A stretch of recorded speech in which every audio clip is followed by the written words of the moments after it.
Yo, I totally played the wrong intro. It was good for me though. I was like, it worked, right? It worked. I was like, oh, who's on the list tonight?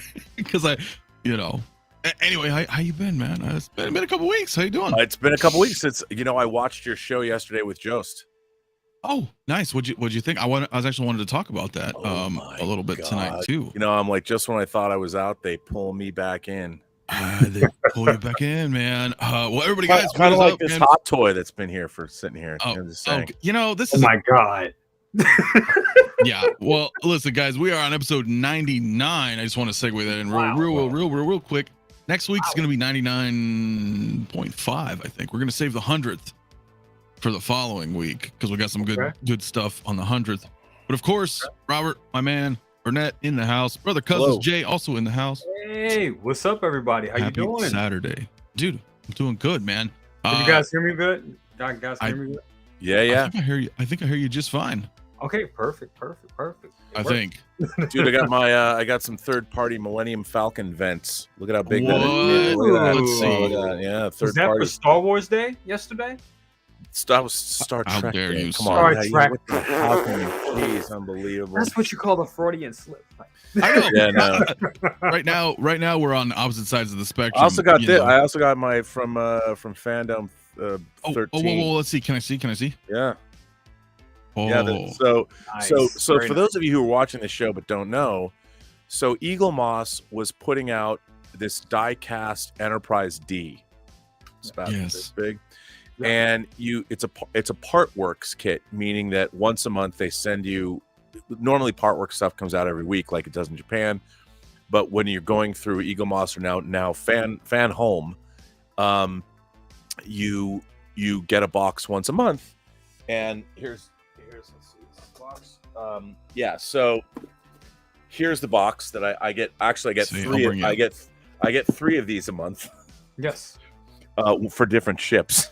So, and in it they have the parts.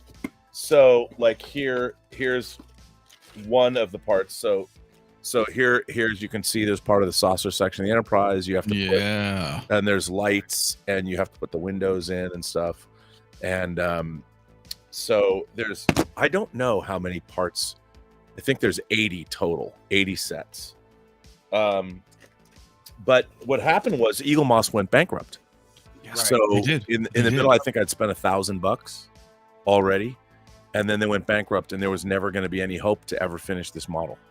So, there wasn't even enough to build a whole saucer section yet, so I couldn't even do like an under construction thing. So luckily, this company Fan Home, that's all over the world, agreed to come on and not only start selling this kit again, but if you were in the middle of your subscription, you could start up your subscription again with them, and they would take care of you.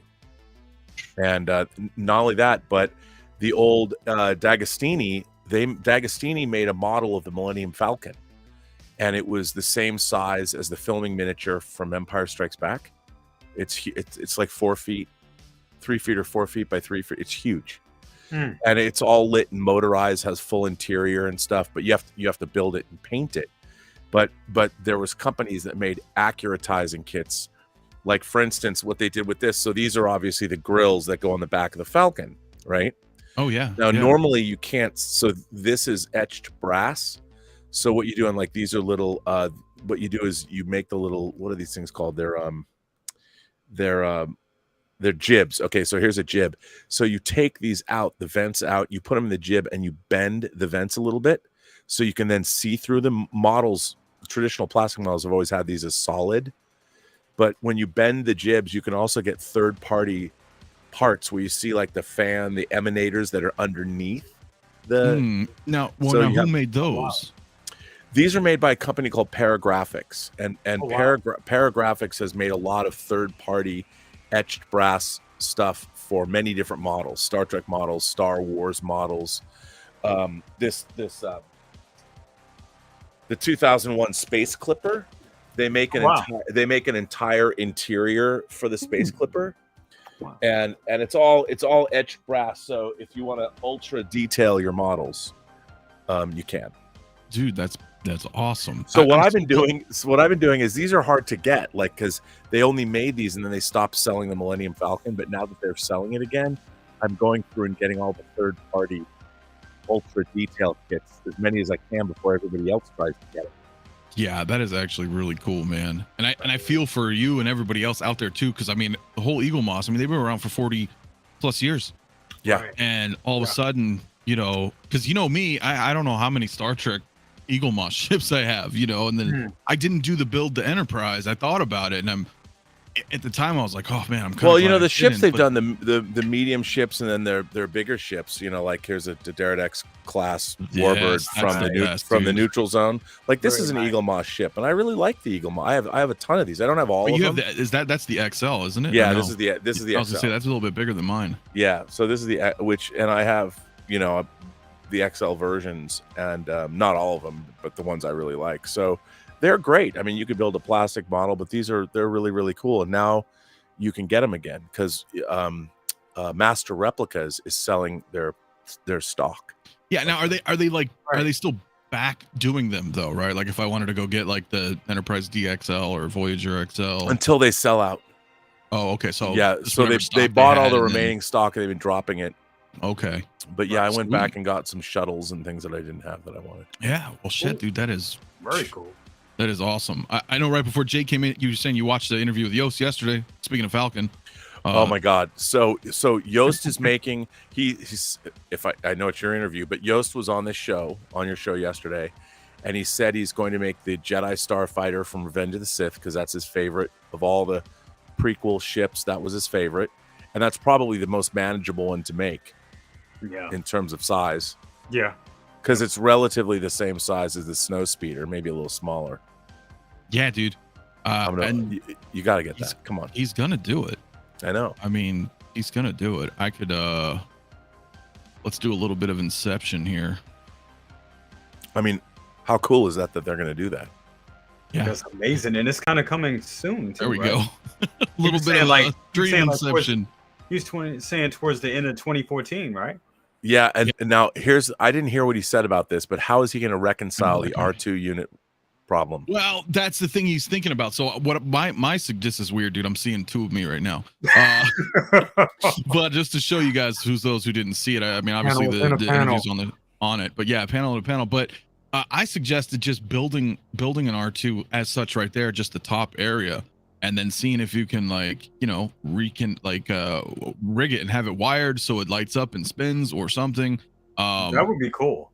That would be cool. This is it's very disoriented, so I'm gonna take that off the screen. But if you guys missed the interview, it's on the channel. It was yesterday. But there's got to be, in all of the visual dictionaries and everything, there's got to be something that explains this. The R2 unit not being able to fit in the wing as it's depicted in the movie. Well, I don't think they ever thought it through. I mean, they just But they had. I mean, this is my problem with modern. You know, no one ever thinks anything through, and it's like if you're going to stick an R2 unit in that small of a ship, maybe figure out a way that an R2 unit can have the head taken off, you know, and you just put the head there and you leave the rest of the astromech behind, so you just have the brain. I mean, I don't know. Oh, it's so funny. Everybody was on my channel. Star Trek turned 57 years old. I saw that. Everybody's like, "Happy birthday, Rob!" Happy birthday. I was like, "No, it's 57."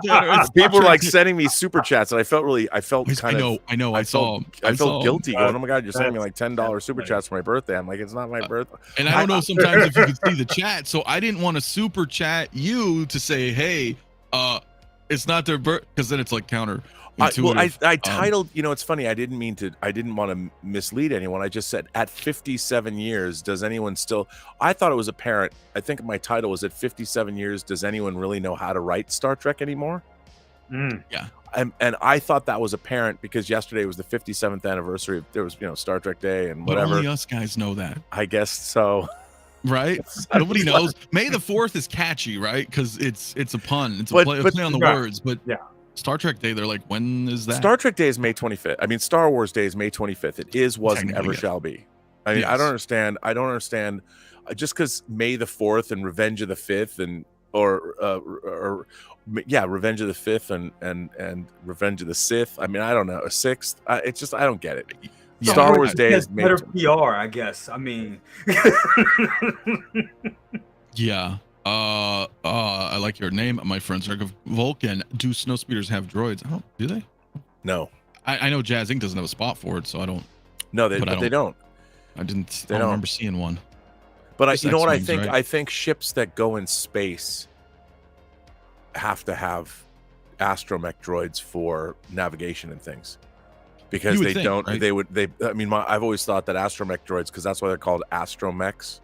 Mm-hmm. You know, because the very name assumes that they're going to be able to go into space, and they're probably built the versatility of an astromech droid, because we've seen them in N1 starfighters and X-wing starfighters. They're in Y-wing starfighters. I don't think there's a place for astromechs in B-wings or A-wings. Maybe just because of the design, but yeah. But I like the concept. I always thought that was cool with Star Wars. Is like, you know, they're like, well, yeah, there's people flying these, but you know, they're being facilitated by these droids that are helping make these. In my head, anyway, I was like, they're doing the calculations that I can't do because I'm dogfighting or something. Yeah, if you're dogfighting and you want to get out of there at light speed, you have to have your astromech droid plot a course through hyperspace. Yeah, which is pretty damn cool. Yep. Yeah, yeah, dude. Well, you know, whatever. But if he can do it, you know, if he can do it, he can do it. That's what I mean, to the point, right? With Yost, with the Starfighter. But yeah, that was really cool, man. It was good. There was a lot of stuff to digest on that, man. Talking about all the different Batmobiles, and then of course, you know, the Starfighter. Talking about the X-wing. You're showing off the cockpit renders for the X-wing. It was that good. Was cool. It was good to definitely see him, you know, do some Star Wars stuff, because I know, I mean, with him having the license to do WB stuff, of course we're going to get a lot of WB and a lot of Batman, which ain't nothing wrong with that at all. But it was good to see that, you know, he was still doing he still has some Star Wars pieces down the pipe. Yes. Yeah. Yes. Yeah. So that was really good, guys. If you haven't seen it, I'd recommend checking it out. If you just want to hear about the Anakin portion, I also made a clip on that on the channel too. Dude, it was busy, man. And then I know Tuesday you were busy, but then I had Shiloh on Tuesday as well from New Wave. Dude, can I get a Coke can? I think so. I want one too. I want a new Coke dispenser to go, and you know, Berserk the pre-orders are over. I mean, you can still pre-order it, but it's not. You don't get the cheaper price. No, he had a nice bundled deal there. So. But that was great. I mean, we had a lot to talk about, and he was, even towards the end, he was like, next year, he's like, it's gonna be fucking crazy. I was like, really? Like, I was like, all right. Like, he was like, a lot's coming. So did he allude to Defender, any Williams games? He was talking about it, but you never really know, right? Because he's not gonna say if it is something, right? Yeah. I mean, you got to keep things a little close to the chest, but he said he would like to. I wanted to ask him. I think the battery in my Centipede machine doesn't work. It works when you plug it in, but I don't think my battery works anymore. Do you think maybe it just like the charge went out or something on the? You know battery? what? I think old. my you know what? No, you know what it is? My roof was leaking here in the 𝗕𝗓𝗘𝗓𝗓𝗓𝗓. I think water dripped in it, but it still works. If I plug it in, it works fine. As long as it's plugged in, yeah. Because this was the first one they put out. I loved it. And this is the game that I probably play the most, believe it or not. I play it the most because, one, it's fun to play with the trackball, but if for whatever reason, it's just the most simple. It's I don't know, it's gratifying to play this. Well, it's awesome too. And yeah, you're right. It was like the first one, and then Street Fighter 2 was the second. So it's like early days. No. Tempest. Was it Tempest? Yeah, Street Fighter was after. It was no, because there was a Centipede, Tempest. Then maybe Street Fighter. Street Fighter is really like one. Yeah, and then you might be right, and I was stupid not to get Street Fighter. Well, listen, we were talking a little bit about it, and he thought maybe, you know, kind of doing an overhaul edition for Street Fighter 2 to be on the table. He like said something about doing Big Blue. Yeah, Big Blue with maybe 2 controllers on it. You know. Yeah. Did Yost talk about making a Mach 5? Yeah. Yeah. I'm more excited for that. For Kit though. God, he does Kit. My money is all his for Kit. Seriously. The problem though is, how do we get you? You need the Michael Knight figure to go in it. He said he's working on that. So because you're talking about Speed Racer. So he was talking about Speed Racer, but he's also talking about doing Kit and Michael Knight because he's making figures. At least that's what he's saying. Yeah, you know, Medicom did Speed Racer and Racer X for the movie for the Wachowski. They did a real action hero film figures that were pretty good. But I would much rather get regular 6-scale figures because it'd be great to get. I mean, the interesting thing would he do Speed Racer figures anime style, or would he do it like Sideshow did with the Clone Wars figures and go realistic? That's a tough one, dude. Yeah, that is. Yeah, I mean, because I'd rather anime because that's like. But I mean, that's the thing. It's tough because when you go anime, what are you going to go for, a neutral expression or have multiple? Yeah. I mean, it's hard when you're doing anime. Like, I like what Mondo is doing with their animated X-Men 6-scale figures. Like, they'll give you multiple heads so you can have different. Dude, and you saw, I don't know if you noticed that, right? It was San Diego announcement, right? They're doing Spider-Man the animated series. Yeah. Got me. Because you're right. I like how Mondo does it, though, because that's what Mondo does. They're like really trying to say, hey, you know what? This is the animated show. This is the cartoon come to life. Yeah. So, you know, when I look at some of them on the shelf, the joints don't really, I don't see them that way in comparison to like Hot Toys and others. I don't either. That accuracy of like the actors, right?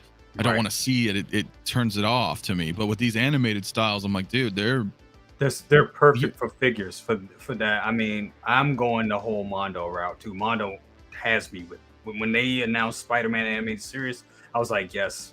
And then now I got to backtrack and go after some of those X-Men. But when I saw that Omega Red, that was it for me. Bro, how cool is that? How cool is that figure? Yeah, it's amazing. Freaking awesome. God. Dude. Yeah, and I figure I love Marvel, but I don't love MCU. So I got to tell you, why not just collect that? The MCU, I think I'm kind of done. I mean, there's things I want to pick up. Like I don't have my Moon Knight yet. I haven't got that yet. I have to have Moon Knight. But I kind of am I'm kind of done. I think I'm done until they start doing X-Men or something. I mean, it's going to be interesting to see what they do with this whole Deadpool thing. Like, what kind of figures we're going to get out of that. And like, I'd love to get that Wolverine in a yellow suit. Oh, hell yeah. Yeah, that would be kind of cool. Yeah. That would be cool. I mean, there's other things. Like, they've put out 4 Wolverines. I have all 4 of them. And they're all really pretty good. The one I like the least is the Wolverine in the X-Men leather suit who's fighting the Sentinel. Yeah. But the other ones, I like. The Days of Future Past is probably my favorite, but that was the only one that came out in the Days of Future Past. I mean, I've got third-party figures from Days of Future Past, like the Storm that's right here and stuff. But I mean, what are they going to do? But I just, filling in, I'm just kind of over it. You know, I'm kind of over. I do, however, though, I do want to pick up like the Michael Keaton. I want to get the Flash figures. Those are good figures. I like the movie. I don't care. I watched it I showed it to Elizabeth last weekend and she loved it. I loved it too. I was like, I've seen it now 3 times. I don't care. I like it. I like it. I cannot not like it. I mean, when Keaton comes in there, I mean, come on, it just hits you in the feels. You got it. Rob, can I ask you one thing about that movie? Because I watched it twice and I was thinking about it today. And I was like, did they even go into the whole thing about who killed his mother in that movie? No. I don't remember them touching on that. They never tell you, which is a really weird, glaring omission. Yeah. Well, it's supposed to be Reverse Flash, so I have to say, like, okay, I understand it, but when you watch the movie, now that I've seen it 3 times, every time I'm like, why would anyone, I don't care who it is, why would anyone go to a residential neighborhood, go into a house and murder Flash's mother? Like, what's your motivation, dude? Right. And it's such a weird. This is I think a huge problem with this movie. Yes. Is the whole movie hinges on the Flash's mother's death, and you don't find out who did it, and there's no ramifications. Exactly. It's like somebody and they kill his mother in such a weird. I mean, I think that this seriously diminishes the film as a whole. Yes. That the whole movie hinges on this, and they never address it. Yeah. Who did it? What? And even more from a plot standpoint, a writing standpoint, I find it almost very. I'll get past it because I know Flash's mother died in other mediums. Right. But in the movie, you're aware of that, but the audience doesn't know anything. Yeah, somebody No. coming in, they don't get that, and it's like you. And I thought about it today because when I saw it in the movie, just like you, I loved it. I loved it. But then I thought about it. I was like, wait a minute, there were no ramifications about it. They didn't even go into it, and that's a big thing. That's like a big issue. And I just thought about it. It's funny. It just hit me that they didn't even bring that up. Yeah, and you know, I mean, I don't. The film is all stylized. The way it looks, I mean, I think that it suffers from having too many visual effects. But when you get to the end, like all these different worlds are being represented by these like Jenga planet things. Like they look like floating apart. I'm like, what? But it's so. I don't. It's not that the CG necessarily. It was bad, Rob. I think it's the design of all the shots. I mean, dude, I'm like, what is all this? Like, what is it supposed to be? Like clay, wax, weird. Yeah, I don't get it. I don't. PS2. I mean, they made these decisions to do these things, and I think they were just the wrong aesthetic decisions. Like the lighting, like you said, they liked it, but yeah, it looked weird, right? Yeah, you're looking at it going like, okay, this Christopher Reeve and this Helen Slater from Supergirl and Superman. Are they black and white gray because they're from the past? And or is it doesn't old footage that they just cut out and just no because it was CG, bro. No, they created new camera moves and all this stuff. And I'm wondering like, how am I because those characters again, I ask myself these questions because in the movie, so these are characters from all different time periods. You know, you're looking at a Batman that's over 50 years old. Then you're looking at a Superman that's 40 years old. Then you're looking at a Nicolas Cage Superman that's from the 90s. So you're spanning decades, but that doesn't really, it's not like they all exist at the same moment in time, which is really weird because what we know of the multiverse, if there is all this multiverse stuff happening, it would be the multiverse. It'd be the same point in time. Why are you looking at a multiverse from 50 years ago? Right. And so it seems weird to have these kinds of arguments, but in my mind, you know, whenever you've seen people like, I'll give you there's an episode of Next Generation called Parallels, and in season 7 episode 11. Okay, so you know Parallels, and in it you see a scene of like 50 different wharfs that are all existing. It's the same moment in time across 50 different universes, and they're all in this shuttle, and they're all in various ones in sitting down, one standing up. So you know that the multiverse that they're talking about there is all happening at the same time. Yes. So why are we seeing? I mean, I know this is a weird thing to say, but it doesn't work. If you're going to show me the multiverse, I get what they want us to feel about it. Like, here's a representation of all. Why am I seeing an Adam West Batman in this Flash movie? How does that relate? And when they just decide at the end of the movie to throw this stuff at us, it doesn't work. Like and I understand why people are like that movie sucked, because you're like, what does this mean?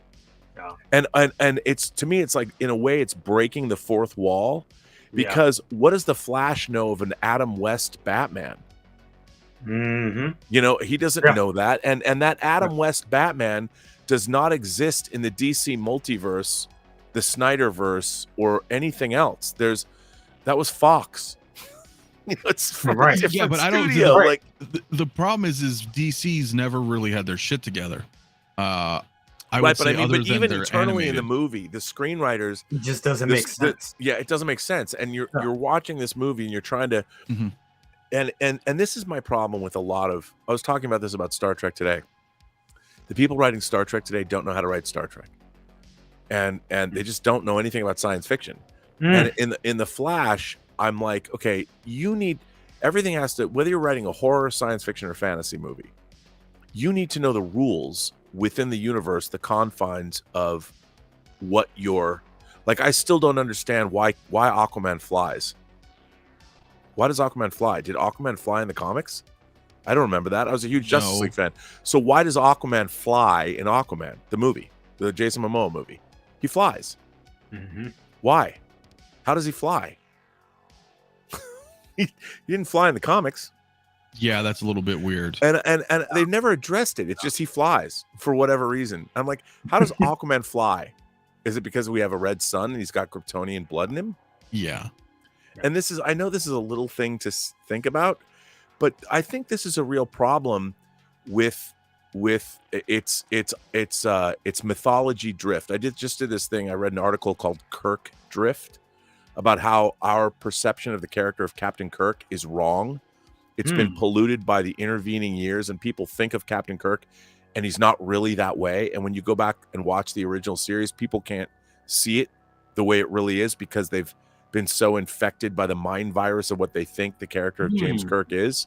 Oh wow. Well, I think the same thing is true of, like, we watch these comic book movies and suddenly Aquaman's flying and it's like, wait a minute, we know why Superman flies. The radiation of our yellow sun is metabolized by his Kryptonian body in such a way. I mean, it's all gobbledygook, but I believe that. I've grown up with that. I believe that. It's a yellow sun. Yeah. And if he goes back and if there's a red sun or something, or he's in lead or whatever, but it's the yellow sun. He metabolizes the energy of the sun. I buy that. Yeah. I don't understand why Wonder Woman and Aquaman fly. Why does Wonder Woman need a jet if she can fly? She doesn't. She glides, doesn't she? I don't know. Well, I mean, listen, well, as far as like the Flash movie's concerned, at least they sort of explained why the two Flashes were in the Batwing, right? Because he didn't have a Speed Force, right? So right. That I could make sense. You know, I'm like, because you're right. Like, we all have to have a suspension of disbelief when we're watching stuff, but it still needs to be in the confines of the universe that you've laid out for us, though. Yeah. Where I'm like, well, wait, that doesn't make sense in your universe.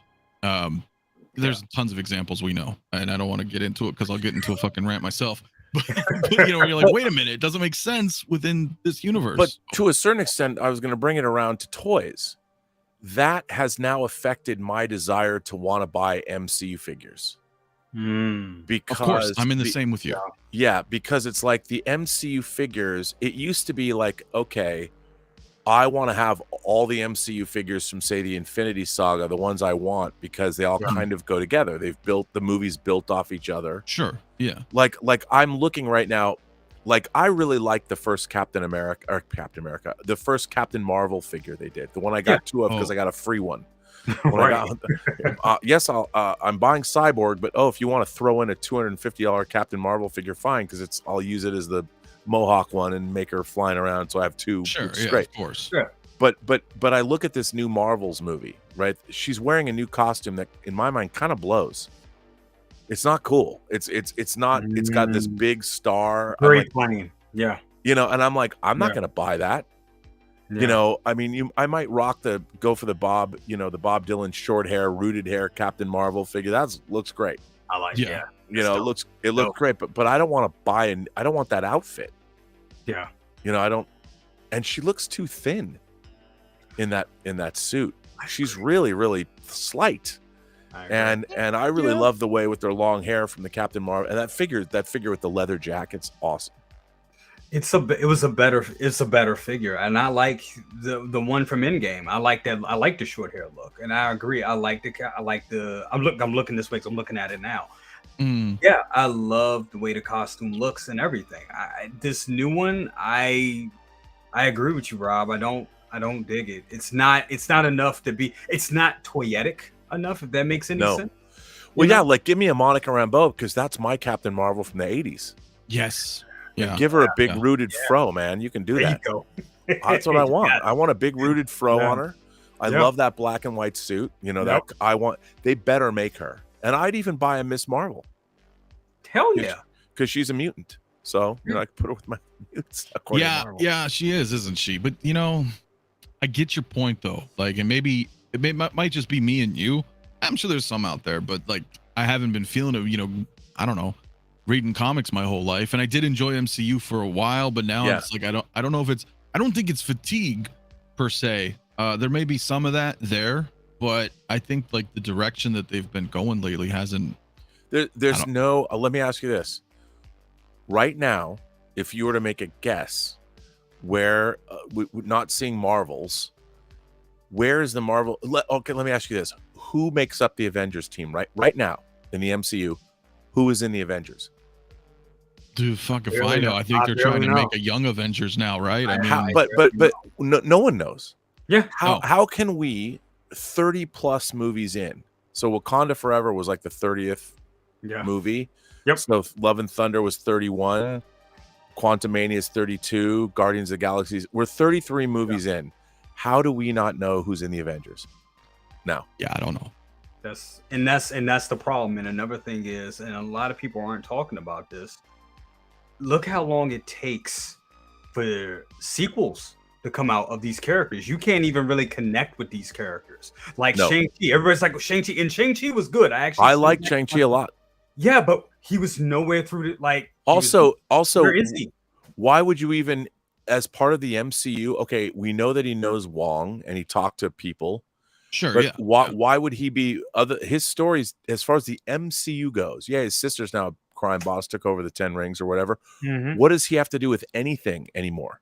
Exactly. How does he connect to the MCU at large at all? And that movie leaves off, it closes off, aside from the fact that he meets up with Wong and stuff, and they're asking him about the origins of the 10 rings. They could just, we'll take it from here, Sonny. You know, it's so weird because the Infinity Saga would never let you had characters. It was every 2 years, and sometimes these characters would have appearances 2 or 3 times a year. Yeah. And now there's no, why am I supposed to, what does Loki have to do with anything? You could say, well, it's the multiverse, but we haven't seen how it's like this weird TVA pocket of the universe with him and Sylvie and Owen Wilson. It's going to be great. It is so far removed from everything else that they have given us, and it's like there's no connective tissue anywhere. I mean, think about it. Look how many times, and I mean, of course, he's Robert Downey Jr., but look at he did Iron Man 3. That was done, but we got him all throughout the rest of these other movies, from Captain America, Spider-Man. We kept seeing them, and it was like that with even with some of the Guardians and stuff like that. You were seeing them all. You kept seeing them, building that familiarity with those characters, and people falling in love with those characters. And you're not getting that right now with the MCU. You're just not. No, and not only that, like I love Doctor Strange, so he's off with Charlize Theron somewhere. Like, I mean, nobody knows what's going on. He's like, I'll get you on the lunchbox. Who's even on the lunchbox? Right. Yeah. I don't. I don't know. Yeah, it's like some of it's hit or miss, though, right? I mean, because we all like different things, but I haven't liked it as much. Like I liked Multiverse of Madness, but not like a lot. You know, like I liked it because I like Sam Raimi, but only because I liked, Army of Darkness and Evil Dead, and I kind of felt those vibes. I thought the ending killed it. Like every time I think about it, and there was a lot of good stuff that happened in the movie, like especially all the stuff with Wanda and the horror stuff that they did in there was great. It's typical Sam Raimi shit. I love. But when I think about that movie, I only think about the eye popping out his head at the end, him screaming like an idiot, and then Charlize Theron just popping in out of nowhere and him just cutting a hole in them. It was just it just wasn't likable. It just seemed lowbrow compared to what we were getting with those early MCU movies. Yeah, you go to the first Iron Man, the post-credit scene is Sam Jackson. We all knew at the time, the ultimate Nick Fury from the Ultimates. Yep. He walks in, and I want to talk to you about the Avengers Initiative. I mean, everyone knew what that meant. Yeah. Yeah, and it's like, oh, they're going to do the Avengers. I will tell you that, man. I remember, and I don't know if it's because it was new, but during that time, I mean, it was like, okay. And this is before they started doing them early, like everyone. I'd be like, we're going at midnight. I don't care if we're not back till like 3 a.m. Oh, yeah. Nah, I don't even. So I don't know now. I don't know. I don't know now myself. I feel a little disconnected. But I think that this is the, like, okay, Secret Invasion. There's 1 million Skrulls on Earth. 1 million Skrulls on Earth, and they've infiltrated the highest levels of government. Like once this is you've got how is the human population you've got? Half of them were snapped away for 5 years. Then there's a celestial coming out of the earth. Arishem the judge comes. You have Egyptian gods sucking the souls of people on the streets of Cairo in a mass casualty event. There's all this stuff happening. No one seems to care. La di da, la di da. Annie Hall. It's like it's so weird. I don't think they think this through though. They used to. Well, yeah, they used to. And it's the same problem I had with, and it's funny. It's all Disney. It's the same problem I had with the Star Wars sequels. There seems to be no plan in place. Here we go. Why you got to bring it up? You know, I know I had to do it, but I'm just I can't go one thing without I'm bringing up just saying. the I sequels. know, but I'm just saying, sticking with Marvel, it just seems like there's no plan. And with the whole Infinity Saga, it was a whole plan there. Sure, there were some missteps here and there, but even the missteps were better movies than a lot of regular. And they had time to zig and zag, you know. But it's amazing to me. Like, I just will never understand this, especially in the wake of Lord of the Rings. You know, if you spend $4 billion to buy Star Wars, you know that you're going to spend another, let's call it 250 million each. You're going to spend another billion making a new Star Wars trilogy. If nothing else, you're going to make a new Star Wars trilogy. Yep. How did you not have a group that sat down?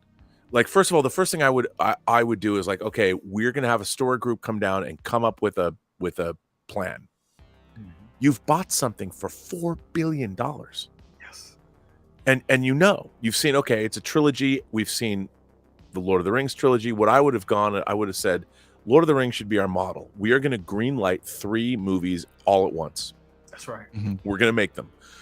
We've got, if we had a no miss, I mean, a sure thing, Star Wars is it. If you look at the prequel trilogy, if that was your only metric, all those movies made a lot of money. Yeah. You know, you're looking at a $1 billion. They're going to make over $1 billion. I mean, Phantom Menace, I think, made like 500 million or something. I don't know, but you know you're going to make that.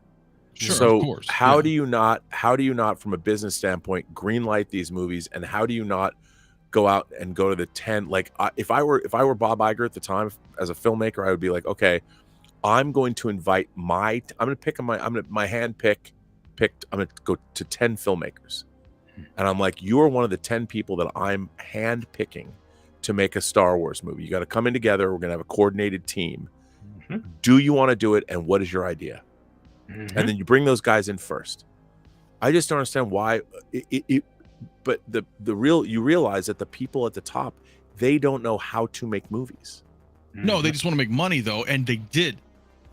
So it's kind of fucked up, right? Because we're not standing in the shoes of the suits, right? So the suits are like, hey, listen, this is what we want to do. We want to make a buttload of fucking money, real quick. You do this, go figure this out, make a whole bunch of new characters that we can market that are under our brand.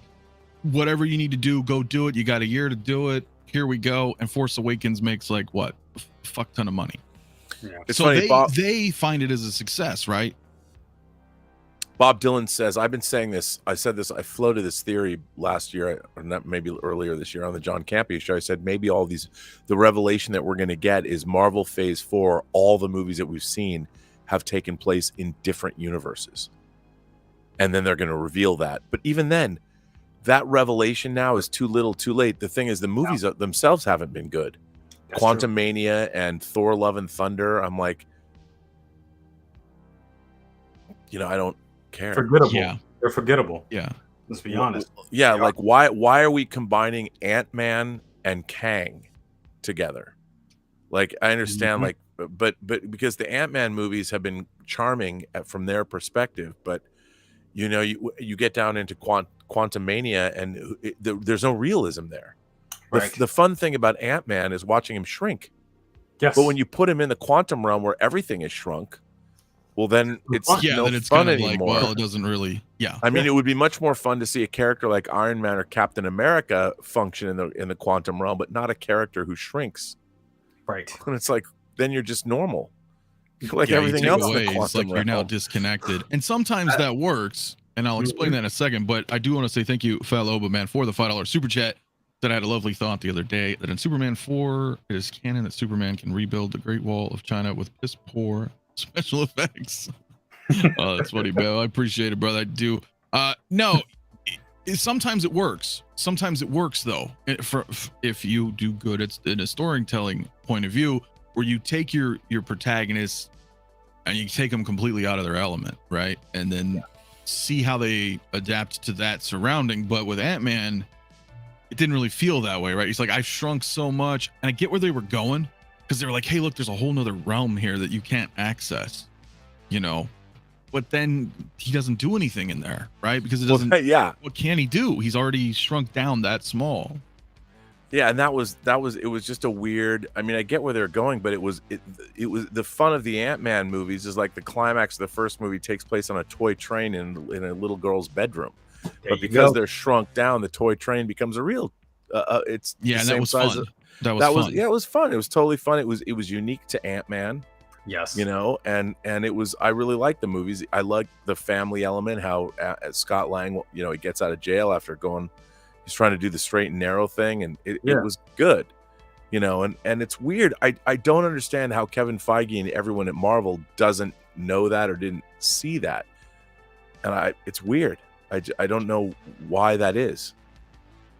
Yeah, I think what it comes down to is kind of like we've talked about before. I know you've talked about it as well. That exactly that. Like there's always somebody above. There's always somebody above saying like, hey.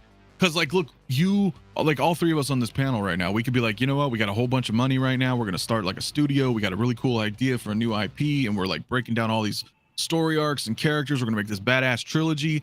And it's awesome. And we make billions of dollars. And then we get big and we get big. And we're like, you know, we're going to hire these other people and they're going to do it. Or down the road, the corporation buys us out. And then you've got those guys at the top, as much as like we may know and they may know what they're doing. And they're passionate with their stories and they're good at it.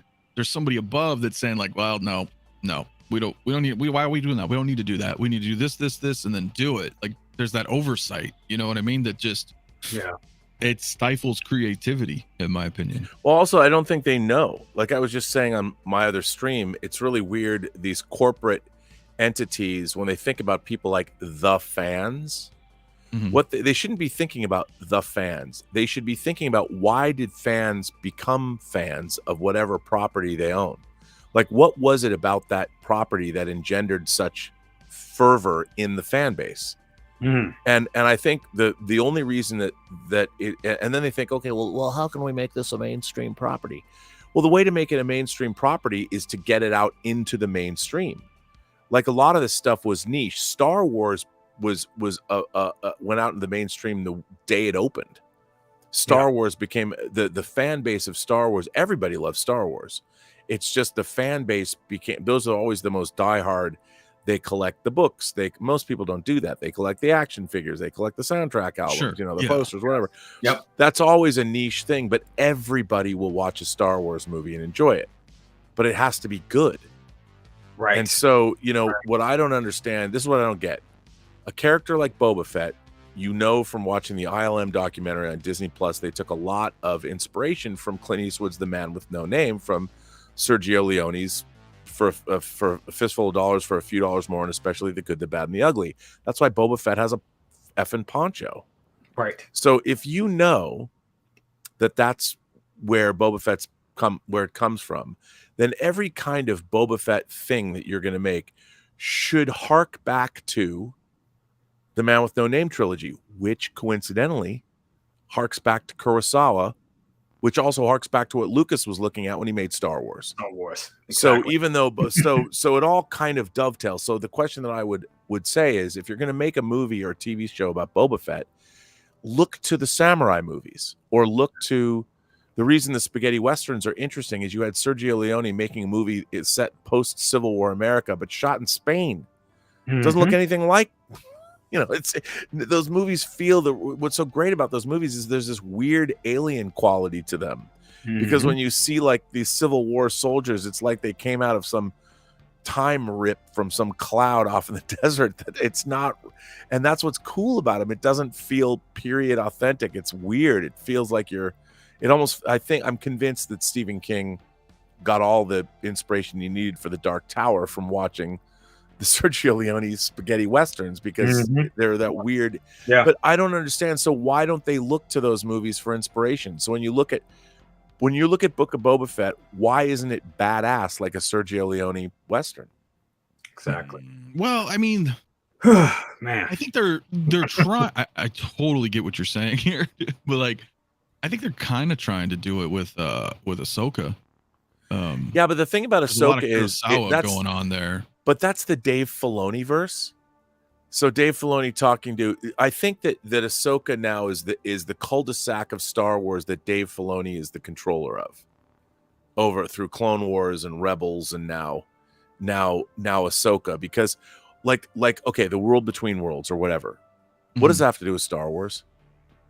Other than it's Dave Filoni's creation or whatever. I mean, your Ahsoka is moving away from what Star Wars is into Dave Filoni's vision of what Star Wars is.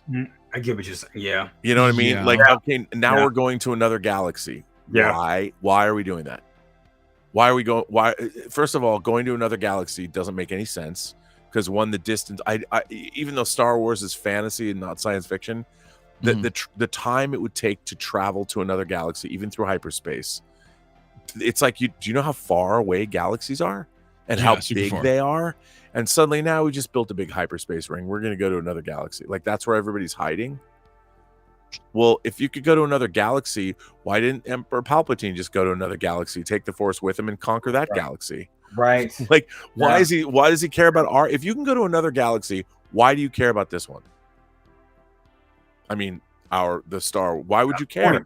I mean, it's like, if you could go literally. I think they think of a galaxy like another planet or another star. It's not. It's a galaxy, which means there's billions. There's billions of planets and stars there. Why come back? You know, I mean, if there's no reason to. So let's just go do it. We can do whatever we want if we want to build up a new, like, and then it begs the question: if you can go to another galaxy, why didn't the Sith? Why even bother fighting the Jedi? Just take off and take over another galaxy and do whatever the hell you want to do. You know, if it's as easy as that. So I'm looking at this. I'm watching Ahsoka, this last episode, which, by the way, I liked. Yeah, I liked it too. Great episode. But if they can go to another galaxy, my question is, okay, then there's trillions of other, literally in the universe.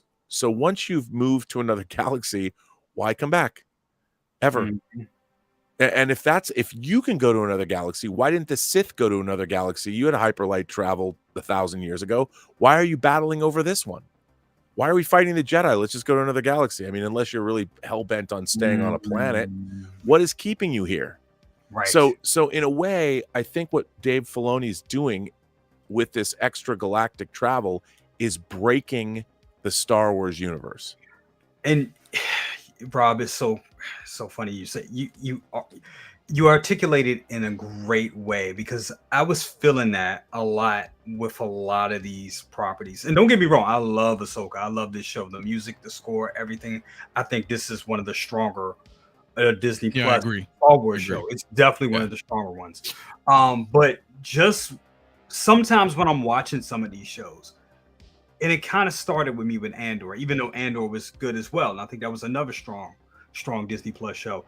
I was feeling like, damn, a lot of the stuff they're doing right now is so far away from the Star Wars I grew up with, till it's to a point where I can keep up, but sometimes I feel like I fall behind. I don't know if that's making any sense, but I do, because I just feel like, no, it does. You know what I'm saying? Like, it's so far removed from Vader and Luke and Chewie and all the stuff that I grew up with. And I guess this is part of the problem when you start doing this expanded more. And that's great, you know, if you're doing great and amazing storytelling and you're giving us some good characters. But I do think sometimes I just feel it's just so far away from what we grew up knowing the Star Wars is. Oh, it is. Even with the prequels. Even there, I say, even with the prequels. Oh yeah, the prequels were so. But here's the thing, though. I mean, but what I'm saying is the prequels were still based in that reality where, like, okay, I can still connect the dots to Han, Chewie, and all that. I can still connect the dots there. But with some of this new stuff, and like with the world between worlds and all that stuff, it's like, whoa, this is what are we doing? Is this Star Wars? Or is this something else? Yeah, you know, that part I don't. Well, look, I watched pretty much all of Clone Wars, and I do like Clone Wars. I thought it was pretty good. A lot of it was, you know, there's some stuff that's, you know, kind of fillerish, but all the story arcs were great. Loved it. There's some things I don't like when you mention this world between worlds, when you mention these weird Force gods, like that type of stuff. That's what takes me out. Just because, like what you're saying, I don't feel grounded in that respect. So I get what Rob's saying, like where it's like kind of Filoni's doing a thing now, which I'm hoping like at least he has a plan. Yeah. You know what I mean? So I'm with it. Yeah, I mean, I think he does, but the question is, okay, if you're again, you're now in a situation where, unfortunately, okay, you've got the right now somewhere on the outer rim, the First Order is being created or building itself up, or, I mean, are you going to now give us the heir to the Empire, Dark Empire story somehow because of Grand Admiral Thrawn, and what does that have to do with everything else? Because unfortunately, been told. Well, yeah, and it's like, okay, that's the thing. It's so we know Palpatine is out somewhere with the dumbest shit in the world, but Palpatine's out there reforming. But the question I would ask is now why? Like all the stuff that's going on right now, why bother? Like why? And that was something at the Rise of Skywalker. Okay, so you got Palpatine coming back. What does he hope to achieve? Like, what's his philosophy? And that's something I think that's missing from Star Wars. You have this galactic domination, right? But to do what? Corny. Like, I don't know. Like, and that's. I think as Star Wars grows older and matures, like we don't need a reason why good's fighting evil in Star Wars in the first movie or Empire or Jedi, because we understand that. But when you now are making it literally now it's extra galactic. You now have, I guess, 2 galaxies involved. The question remains: what is the point of what does the Sith want? What do they want? Power, right? I mean, to ultimately, do what? To fix the plumbing on Coruscant? Subjugate everybody and but that's the whole thing. I mean, if they want the power to subjugate, like normally, if you're like an empire controls land, controls resources, but it's not like Palpatine like wants to have a harem of chicks hanging around him, living in some palatial estate, chilling out on private jets, listening to Drake, and sipping champagne after. Right. Like, what's he doing? What does he want to do? I mean, what is anybody who's statement though, right? I mean, like sometimes the villains are just the villains. But I think Star Wars has matured to a point where we need more than that. Like we need motives behind everything. Like, we need some like why? What? So it didn't look like Palpatine was having a nice time in Rise of Skywalker. It's no way to live. It's Sheev. Well, no, that did not look like a good way to live. Rotting in some fucking tomb in Exegol and like I mean wherever he was, not cool. So the question is, what is the point? Like, if you want to live a life, when you want ultimate power, that means you're wielding power against a whole universe of people. And what is it you want? And I think that Star Wars is really missing with all the Star Wars now we have. It's approaching next year. It's going to be what, 47 years old? Because Star Wars in 2027, it's going to be 50 years old, and at half a century, all we're doing is getting various variations on a theme. Force users against Sith, and they're fighting, and somebody's mad at somebody, and we have to get Ezra, and I'm in a fight with him, or whatever. For what? But Star Wars has to mean something. A story like the idea of the Mandalorians retaking Mandalore and restoring their honor as a race. That means something. That's something that we can all get behind, because the Mandalorians are a subset. So there are people, they have an objective. This is their homeland.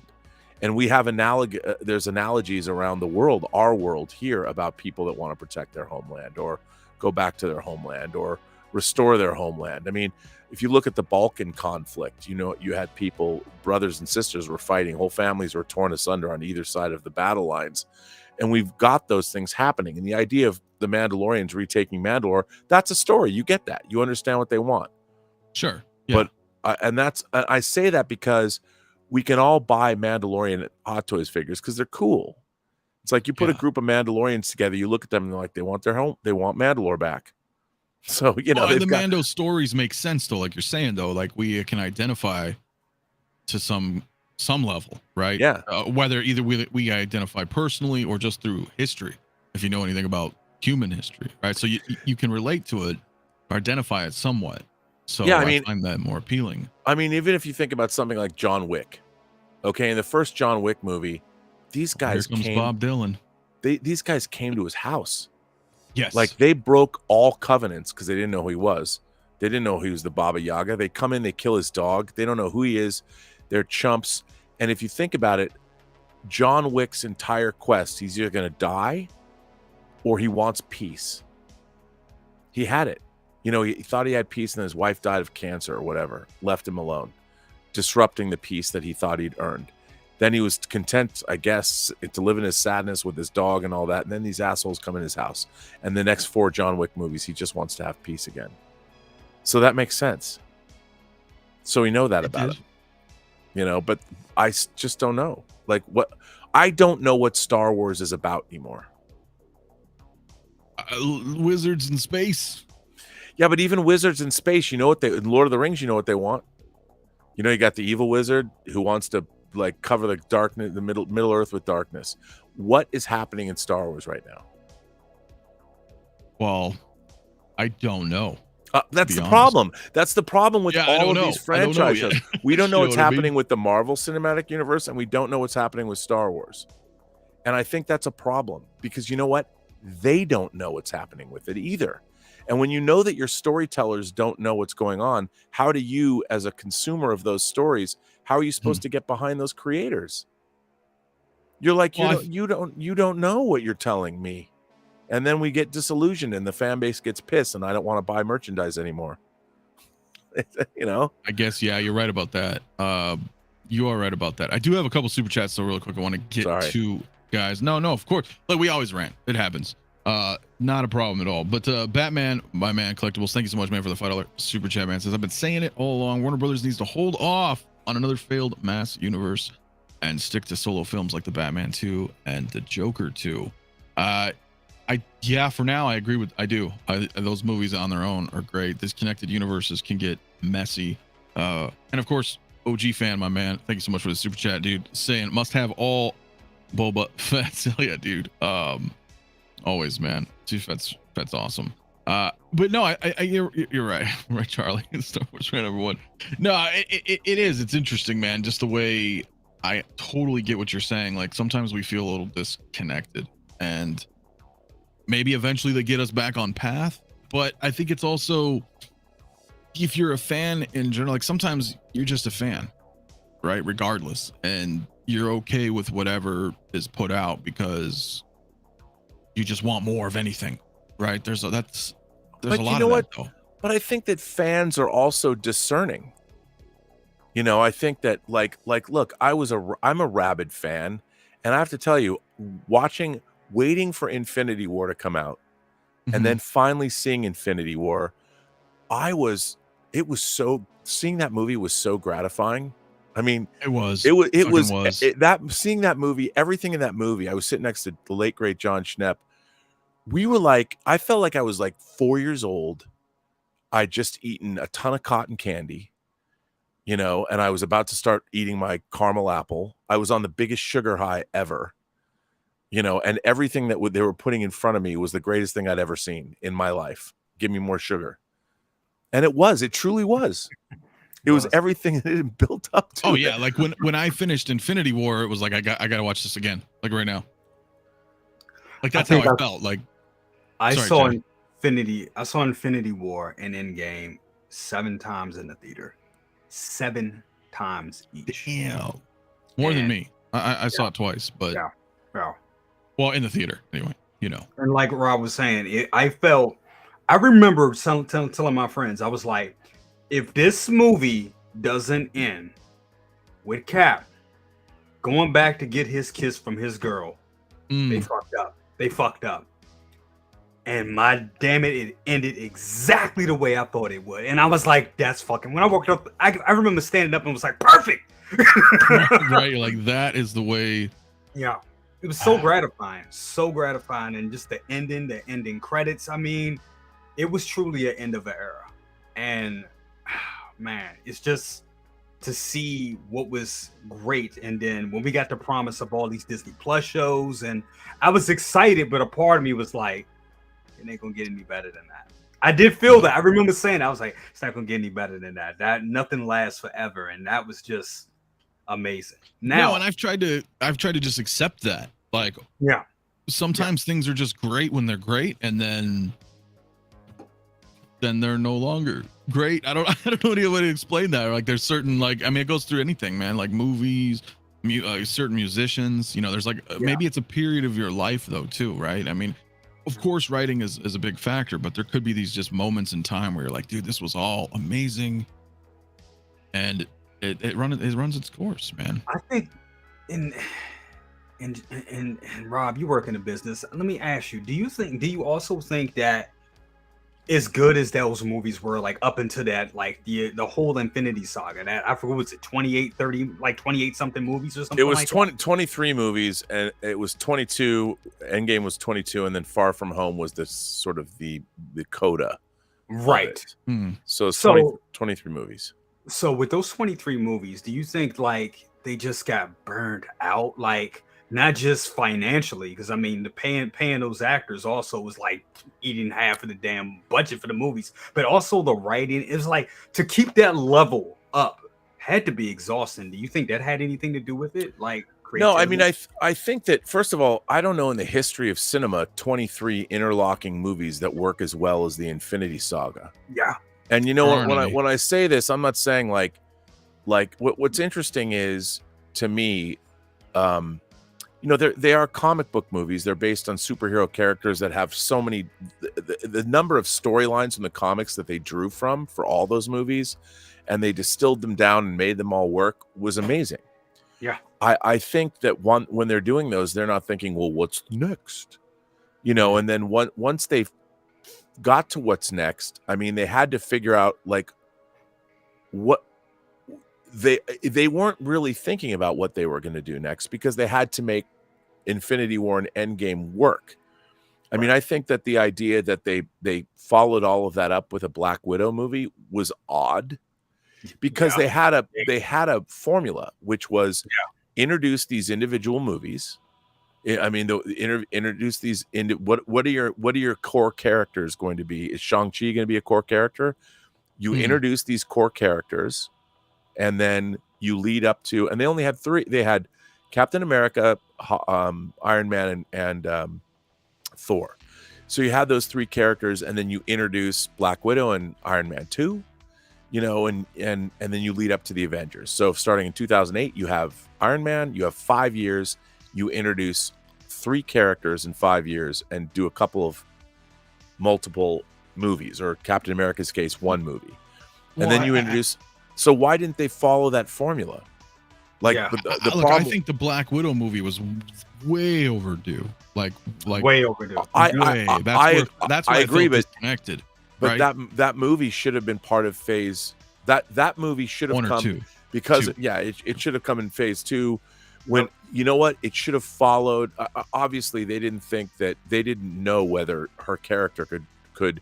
I think people would have liked that movie a lot more if it had followed Iron Man 2.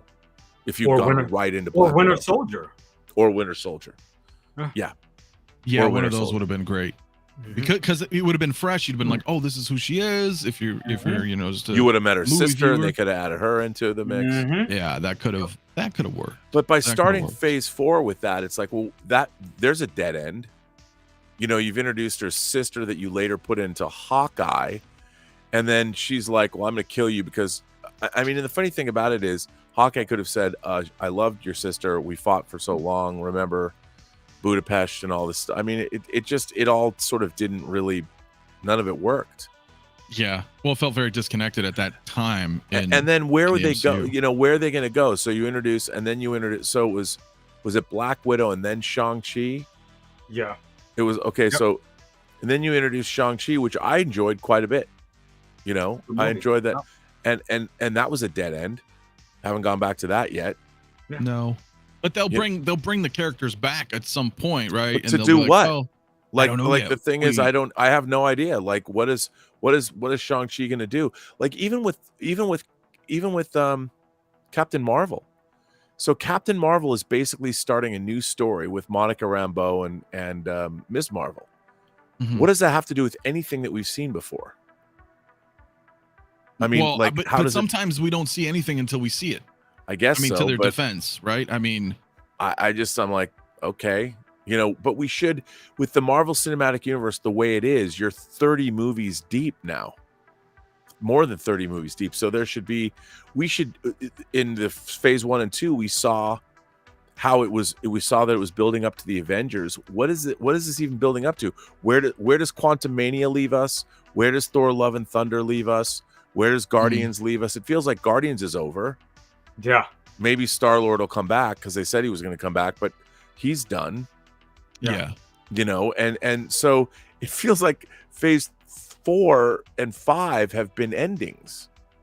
Yeah. Well, I honestly let it be, bro, because we got the next, well, I don't know how long we have to live, but we got the next 20, 30 years of X-Men. Well, that's what I don't. And that's a universe all to itself, honestly. Right. And that it would have been what I would have done after the Infinity Saga is start over and introduce the X-Men and Fantastic Four. Yes. You know, and I know that they probably couldn't because of the rights and Fox and this, that, and the other thing. But yeah. I mean, wouldn't it have been interesting to go back, you know, and you could have even dealt with the X-Men from the X-Men's perspective. They're like, are we going to reveal ourselves to the world now that the Chitauri are attacking New York? And Xavier's like, no, there's no reason. But that's what's so weird though, right? Because I don't. Look, you know me, I'm not a fan of the Fox movies at all, but I like the fact that they're their own separate universe, because how do you do this? Like you know, the X-Men were there all the time. So it's not like they can't pull like another Eternals bullshit where they're like, oh, again, why did they even make an Eternals movie? Oh, I don't know. I mean, I like the Eternals, but what does that have to do with anything? Nothing. Nothing. But I mean, you see the point though? Like they can't have X-Men just be like, oh, we've been here for 40 years or whatever, and no, because there was so much going on and so many political things happening with the X-Men, like on Earth. Like I don't see how they can do it without just being like, here's the X-Men cinematic universe. You know, I don't know what you guys think about it, but I think a separate universe would work. I don't think we need to mess with them. I can't believe I'm saying this, but I just don't, man. Just because of how long Marvel's been doing Marvel now, it doesn't. How are they going to mix them? I think they missed the mark with all the speculating that we did with WandaVision and them, you know, having Wanda saying something, you know, like, yes, bring on mutants, or in reverse to what she said in the comic books. Like, instead of taking away the mutants, she brings forth mutants. I think that would have been like, I don't know, something with the Darkhold, something. I think they missed the mark with that shit. They really did. I don't know. I think that what they're going to do is they're going to lead up to some multiverse hijinks, and that's how we're going to get the X-Men involved in that. And I mean, just looking at what we're reading, and you know what I've been reading about the with Deadpool, that's exactly what it looks like what they're going to do, which is great. But I do think it may be a little too late now. I don't know. I think with Deadpool, they're gonna probably, it's like Deadpool kills the Fox universe instead of like Deadpool kills the Marvel universe, which was a comic line. Right. It could be just something like that, and I don't think we're gonna see these guys anymore after that. I hope not. I mean, Deadpool, sure, but like, I'm over Hugh Jackman. I'm over all that. Let's get new X-Men. Like, I get it. It's kind of cool, so we can finally see that. Yeah. But we need all new stuff. And that works with Deadpool because he breaks the fourth wall. So that can be done. That could definitely be done. That really doesn't hurt them, you know, recasting and like, okay, now here's your real X-Men. It doesn't hurt them because we all know that, you know, Deadpool breaks the fourth wall. So that makes sense. The thing is, the only thing that worries me is that an X-Men line would bring me back to Hot Toys. You're not out. You're never leaving. You're never leaving. But you're never gonna leave. Look, I'm just gonna segue into it. I mean, fuck it. You're not getting this Doc Ock. I mean, No Way Home. Come on, dude. This face sculpt, man. I've got the no. Doc Let's Ock. talk about that. Let's talk about this because I haven't heard your thoughts on this, dude. But but you know what? I've got the Toys era Doc. That's what everybody says. Yeah. But no, continue. I'm sorry. Go ahead. I'm sure that the actual the tentacles are better on this because my tentacles are a little janky, brother. Yeah. But you know, it's fine. So you don't like the face, huh? You know, this is it's all right. There's a lot of people that were like saying that, right? Let's get to some face photos in here. I mean, it looks fine. You know what my problem is? My problem is I already have this figure, and I know it might not be as good because it's not Hot Toys, but I still already have it. You already have a version. So it's like, you know, this one's probably better, but I'd rather get a figure that I don't yet have.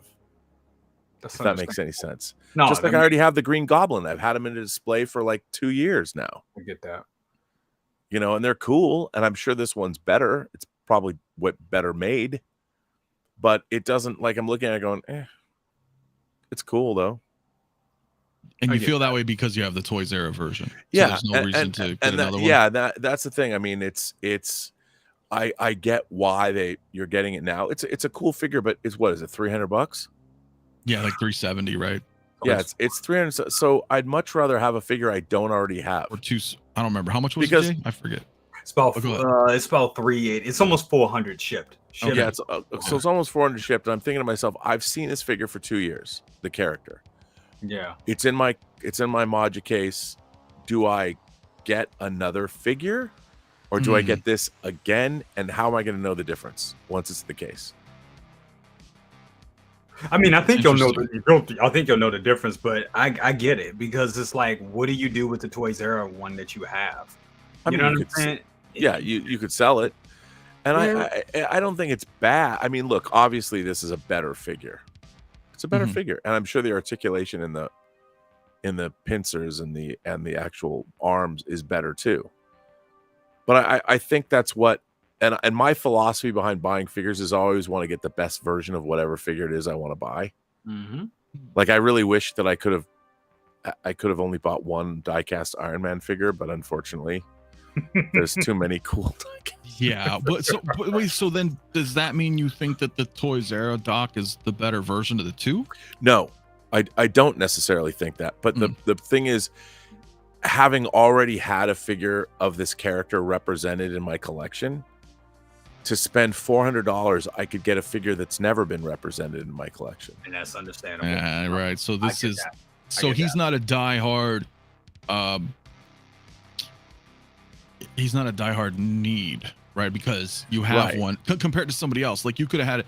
You said you had a third-party Wolverine. Maybe they make another of that version, but it's Hot Toys and it's so much better. Then would you be like, well, I really like Wolverine, so I'll go get that. Like, I want to get that 70s Wolverine from Days of Future Past. Yeah, you know, I will get that, because you know, I love because I have all these third-party X-Men, and you know, I like that, so I will definitely get that. And maybe I'll sell my Wolverine with the Sentinel, you know, standing, because I don't like that. It's funny, I have that particular figure, but I hate the head sculpt. Bob Dylan would probably be like, I can get you a better head sculpt for that Wolverine. Here it is. Oh, I definitely would. And I'll be like, okay, another $150 I have to spend. Yeah. But I mean, see, this kind of a display is really, really cool. You know. Yeah. I mean, no, it's just funny because, you know, people were talking about it a little bit this week. I didn't have too much to. I mean, we talked briefly. Well, we did talk about a bit on Jay's show on Brother Cousins on Thursday on Best of the Best. So you guys make sure to subscribe to Jay too, by the way, if you haven't. But most people were kind of like, and I thought for what it was, I think he looks all right. You know, not every release is like a banger head sculpt, right? And I think if you're collecting No Way Home, this looks great. I didn't, you know what I mean? I mean, you're gonna have it on your display. I don't know if it's people didn't like the expression. I think it looks like he's smiling. He's got that kind of Hello Peter thing going on, you know? Yeah. Maybe that's not what some people like. I wish he came with a second head sculpt where he's like grimacing evilly. Oh man, that would be cool. Yeah, that would be cool. I think this thing is phenomenal. He's on his way. He's on the way. I can't wait to get this in hand. I saw, I think it was V Collectibles. They did a version of Alfred Molina Doc Ock head sculpt, and it was amazing. You know, and I wish I could get. And it kind of, when you look at that one and then look at this one, I could see what people are saying, like, oh yeah, that one's way better. But you know, that's a custom piece. But what we are getting here with this one, I think this is fantastic. I think it's fantastic. Yeah. I think the look on his face is a little goofy. He does kind of look like Austin Powers to me, and that's kind of funny to me. But I mean, it's exactly what, and maybe a little better than what they showed us in the prototypes. That's the it's thing. Much better. It's much better. It is. Like, it you got to go back in time. It's better. It's better. It's better. Yeah. So therefore, I'm happy with it. I mean, yeah, I'm getting it. I think to Rob's point though, if you have one and he's not like a top tier character for you, right?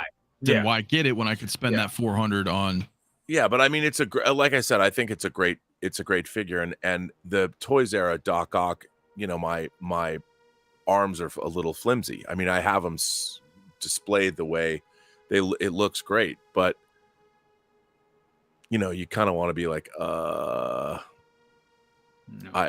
Do I want to spend I mean, if I had the money right now, I'm just, you know, a little light. If we had we say it all the time, we had all the money in the world and all the space in the world, we I'd buy them all. Yeah, we just get it. Just get it to get it. Yeah. Which I totally agree. I did put a poll in the chat. It's interesting. It's like right down the middle. It's like 50-50. That's interesting. The scope is good. Yeah. That just goes. Art is subjective, right? I mean, but I genuinely think like when you get this in hand, and you get them on your shelf, and you look over there, you're gonna be like, whoa, like it's a lot different when you have stuff in hand.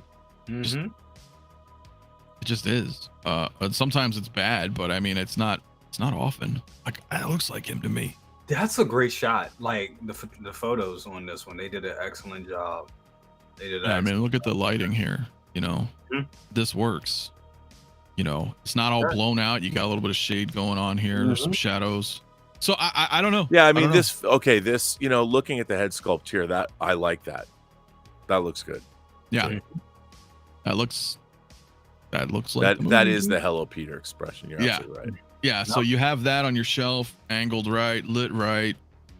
I still think they could have did better on the hair. The hair looks a little, and I usually sing their praises on their sculpted hair. I think they've been doing a lot of great work on their sculpted hair over the last 2 years. But I do think that this has a little bit of, I don't know, it's like a little too plasticky, you know.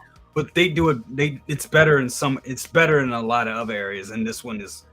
Yeah, even within, and that's a lot of people's favorite figure this year, the Luke, the Mandalorian Luke, you know, that the hair on that was just okay. And it's the same way with this figure here. The hair could be better, but I mean, it is what it is. It still looks great. Just looks wet, you know? Yeah. Oh, the Mando Luke for sure. Plays an Asian convinced me. Look, no, I think it does. Look, I mean, a lot of times how long we've been doing this, man? We see a lot of pictures. We're like, I don't know, but we like the character. We get it. And we're like, damn, okay, that's actually pretty damn good. Especially when you get it in hand. Yep. Yeah, because you're gonna pose it how you want to pose it. You're gonna have it on your display with your lighting. Oftentimes we're looking at photos, man. We're like technically like we're real close, like in photos, and photos just don't capture that 3D element of having something in front of you. So I don't know. You know, 24 hours after they announced it, they came out and they were like, hey, listen, the head sculpt's a work in progress, because it did look a little shoddy when they first announced it. I think they got it, man. But yeah, no, I would agree with that. Yeah. So I don't know. But Jay, you said yours is on the way. Yep. It's on the way. Yep. All right. So I want to see a review on that. Obviously, you're going to do that. And Rob, you're going to stick to Toys era. I'm not doing No Way Home. So I mean, let me ask you. Okay, here's another question along the same lines. So Toys put out the classic Loki, the Richard E. Grant classic Loki from the TV show. Yep. Hot Toys put out their classic Loki.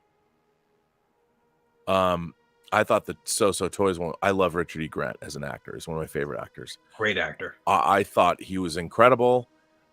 Do I need? I mean, I have the Toys, which comes with all those accessories. Do I need? As much as I like Richard E. Grant, do I get the Hot Toys Loki? Classic Loki, or do I stick with Toys? I heard some people said that they actually prefer the Toys one better. Yep. I heard a couple people say that. I can't remember. Yeah. I know I heard some people say they may prefer the price. If it was me, I would get the Hot Toys, because I still think the quality. I mean, Hot Toys is gonna have better quality. They just and you've got I mean, I think Hot Toys is a lot better quality, maybe because I really like the smiling head sculpt. Actually, both head sculpts are really, really good. But you know, well, I have a couple more here. I just want to hit because, well, I don't know if Rob, you've seen all these yet or not. This I'm just gonna say this is gonna be a pass for me. But Kate Bishop came out. I'm gonna get that. Interested. Yeah. You are or not? So I'm interested. I'm you know why okay. she's a young Avenger. Yeah. You know, yeah. and She's it's MCU, funny because Rob. I mean, yeah, I mean, but that's the tough. thing. She's a young, but for me, like, here's another thing. Mhm. I also can sometimes disassociate the movies or the shows that they're in and buy the figure if I like the comic book. Like, for instance, I love the fact that we I already have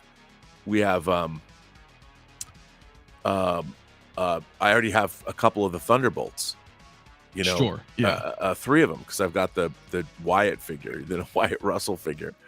So I like having that. Like the Taskmaster figure, I think is an absolutely cool. It is a great Hot Toys figure, but for the movie, I don't care. But for Taskmaster as part of the Thunderbolts, yeah, it's cool. This, I like Kate Bishop. I think this is a great figure. The head sculpt. But yeah, because Jay and I were talking about that the other day. We both kind of, I mean, he hit the nail on it. I just agreed with him that I felt like this is kind of almost feels like an old, like 2015, 16 Hot Toy, you know, sculpt wise. Not the best, but not the worst. Right. You know, just kind of feels like what we've been getting used to with the rolling eyes, a little bit better sculpted hair. I mean, this is one of those figures that make me say, where's Okoye? I don't know. I love it. Yep. Where's Okoye? Yep. She's been in enough movies, right? I mean, she's been in one 6-episode TV show. I get it. But where's Okoye? Yeah. Where's the 𝗕𝗓𝗏? Yeah. Where's Hawkeye? I mean, this is his show. But I agree. I agree. I don't know why there's no Okoye yet. I'm not too sure. But you know, and I said this on Thursday, and I say it again. Hailee Steinfeld is beautiful. It's a beautiful, beautiful young woman, and I just think that they kind of, they missed. I can see her likeness a little bit, but they just didn't nail it. It's not. They did not nail her likeness down. They didn't. They didn't capture all her beauty. She's way prettier than this. Even in the costume in this show, she's still prettier than this figure. They didn't nail it. I'm wondering who in their customer base, who's going to buy this figure? Like, I always wonder when Hot Toys is thinking about who they're going to make. I wonder, like, okay, you're going to make this figure. Who do they think is going to buy it? Is it going to be big in the Asian market? Is do Asian dudes dig her? Are they going to buy it? Are girls going to buy it? Yeah, Brian's like, where's Wong, man? I don't know. I don't know. Where is Wong? I love Wong. Yeah. Where is he? I like that picture though. That's a good picture. Nice pose, nice shot. That is. Yeah. I'm like so confused about this figure because I have it on pre-order and I'm not going to lose my NRD and like cancel it, but sure. It's just like, I mean, I do have a way that I can pose her because I mean, that damn Ronin suit was, I mean, that was like a plot in the show. So I can pose her up to that Ronin and then boom and have her there with that. And then, you know, there it is. But she really needs Clint with her. Like I want the moment from the poster when they had like both of them and both in the purple outfits, you know. Yeah. I want that. You know what I'm saying? So I want that on my shelf. So yeah, that kind of sucks we won't be getting that, but I think I'm still going to get it. I'm still going to get it, but it's just, I think it just could be a whole lot better. Well, I see. So I think this is what we usually call in our world of collecting, like kind of like a supplemental piece. It's, you know, kind of a complemental piece, right? Because, you know, Rob's like, oh, well, she's a young Avenger. Well, what the fuck does that matter? Unless you're trying to build the Young Avengers. Well, that's what I'm saying. Right? Like if I could get a Miss Marvel figure, I would display them together as the beginnings of a Young Avengers team of some kind. Yeah. But as of right now, like I agree with you, without the purple, I mean, I would, if I had that figure, I would pose her with Ronin. Yeah. Sure. Yeah. Yep. Yeah, of course. It's definitely the way to go. Yeah. Now, here is one I wanted to talk about because I don't know how I feel about this myself. It's a conundrum of sorts. We finally got a C3PO from Hot Toys. I was going to ask you about this. Yeah, so I'm in a weird spot. I love this figure. I'm a weird spot. Love it. On one hand, I'm like, dude, finally Hot Toys gives us a C3PO and he's die cast. He has Attack of the Clones, which is fine. I want an OT, right? I got the Return of the Jedi C3PO on pre-order, right? So for me, it was a little torn. You know, on one hand, he's cool, he's weathered. You know, we're probably not going to get a kind of weathered style again, but I don't know how many 3POs I need, right? It's kind of like how you mentioned earlier, like, well, shit, if I just knew I had the best, I could just have one Iron Man, right? I almost feel that way with 3PO. So I have the full diecast 3PO that Sideshow did it in, you know, in collaboration with, was it Medicom? It's the 6 scale. Medicom, wasn't there? It's the 6 scale diecast 3PO with the light up eyes. It's awesome. I don't know. Was that one, or I know Tamashii Nations did one, but I don't know if that's the one that you're talking about. Yeah. It's Tamashii Nations. Yeah. Oh, okay. Yeah, because he comes completely apart. Like that's probably the disconnect all his joints. Not that figure. Oh, okay. So it might have been a Medicom one then. Okay. I'm not. Let's see. Yeah, you're gonna have to look that one up, man. Because I'm not too sure. I know Tamashii Nations made the best one, in my opinion. But yeah, just like the collector number one, he's getting both of them. He can't choose one or the other, and that's what's hard. Get both. That is difficult. Get both. I can't get both. That's my whole point. Like, I don't need. You're not collecting any prequel stuff. I mean, yeah, some. But dude, so if I get 2 of them, that's $1,000, bro, for 2 C3POs.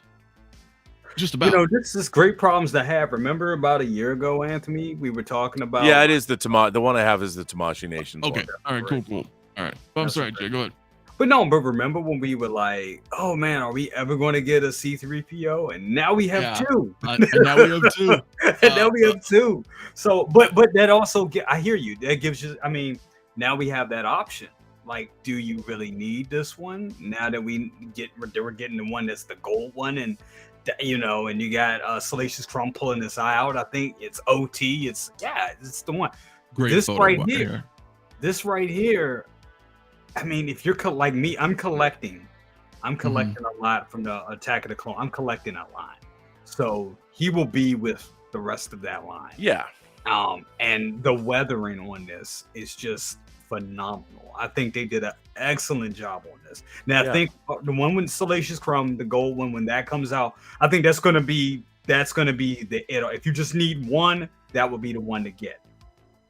But this is a work of art. Though. This is a work of art. Come on, this is beautiful. I know. But I'm so torn. It's like I just, you know, I'd rather get Return of the Jedi. Well, how many Vaders do you have? How many Vaders do you have? Because I got like four or five Vaders. Oh, I'm down to 2 Vader. No, I'm down to 1 Vader. Well, technically 2, right? I got Return of the Jedi on pre-order. But I got rid of the New Hope one. I kept Empire because it's badass. And he's got the cool base. And then of course I had to get Return of the Jedi. Finally. We got two, you know, those 2 coming. So it's gonna be more. I mean, it just depends on how you collect. You know, I think that's what it comes down to. Yeah. I think if you pass, I mean, I think a lot of smart collectors that just need one would pass on this. This would be the one to pass on because I mean the gold one with Salacious Crumb. Come on, that's and I passed on this R2 because I've got my original R2. So you know, I was like, I don't need the Attack of the Clones R2, and since I didn't, you know, fucking Bob, I still got some OT. But you need the Attack of the Clones R2 because he can fly. I don't. Come on, man. What am I gonna do? Hang him up? Yeah. Why not? I don't know. Because I think Attack of the Clones is the worst movie. I mean, of the prequels. Yeah, but the figures though. It gets a bad rap. You know what? The last 30 minutes of that movie is a banger. Come on, the whole battle in Geonosis and then outside the arena. It's kind of cool, yeah. But I'm like one of those fucking weirdos where I think Phantom Menace is the best out of the 3. Did you say Phantom Menace? On that hill. Yeah, Phantom Menace is the best out of the 3. Yeah, for my order, it's 1, 3, 2. I'm not mad at that. No, I'm not mad. Well, you shouldn't be. It's my fucking opinion. No, I I'm do, just saying. I do know. think I, mean, the I almost agree. Now that I'm thinking about it, I almost agree to that because I mean, come on, episode 1, you had Darth Maul, and that shit was banging. That whole and it all gave us one of the great Star Wars video games of all time in Pod Racer. yeah, it was Yeah. great.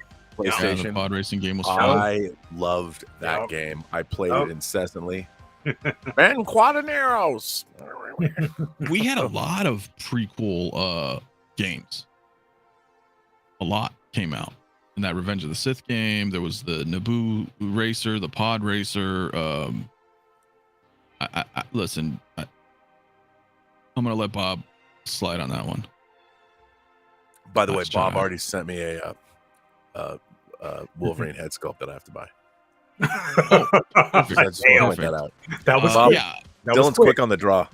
I've never met him in person. Me no, but I I really want to meet Bob Dylan in person. Me too. You can. I have to shake his hand because he gave me a great figure, but I have to. He's always sending me great advice. Like, get this, get that. Isn't he like a doctor or something? Look what he just wrote right there. Look, that's great advice. What is this? What is this?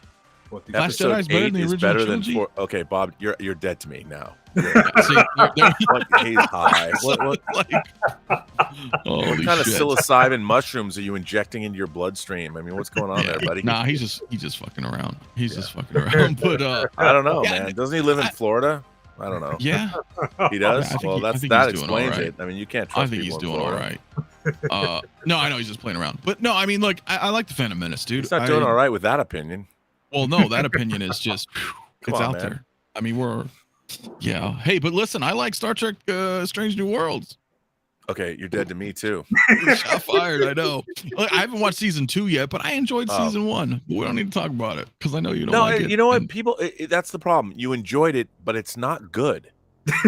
You'll watch and go, that was good. Did I enjoy it, bro? Like, what kind of conundrum is that? Be like, why did I like this? No, I don't think it's why you liked it. I think what it's doing is it's pablum. You know, it is like going to the fair and you have some cotton candy. It's good, but you wouldn't say that it's a gourmet meal. The thing is, I never said it was a gourmet here's meal. what I would say about Star Trek: Strange New Worlds. It's not whether it's good or not. It should be much, much, much better than it is. It should be. I'll give you that. That's what I would say. And the fact that it's only as good as it is the problem. Well, it's better than Star Trek Discovery. And you can't argue anything, with that, right? Anything is better than the movie I made in my mom's garden with my Star Wars figures in 7th grade is better than Star Trek Discovery. It's at least it's more entertaining. It has more understanding of physics.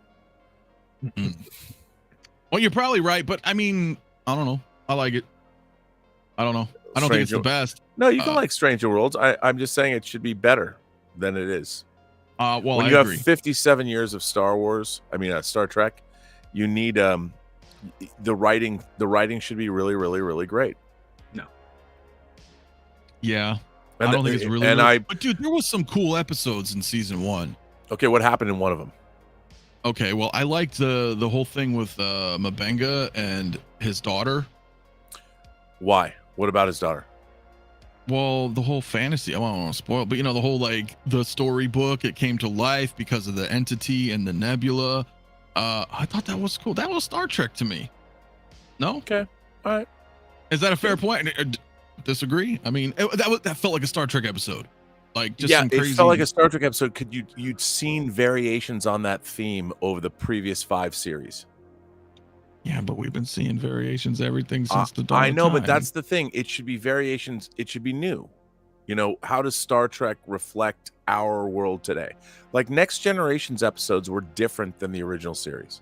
They were. Yeah. So how does modern Star Trek reflect our world today?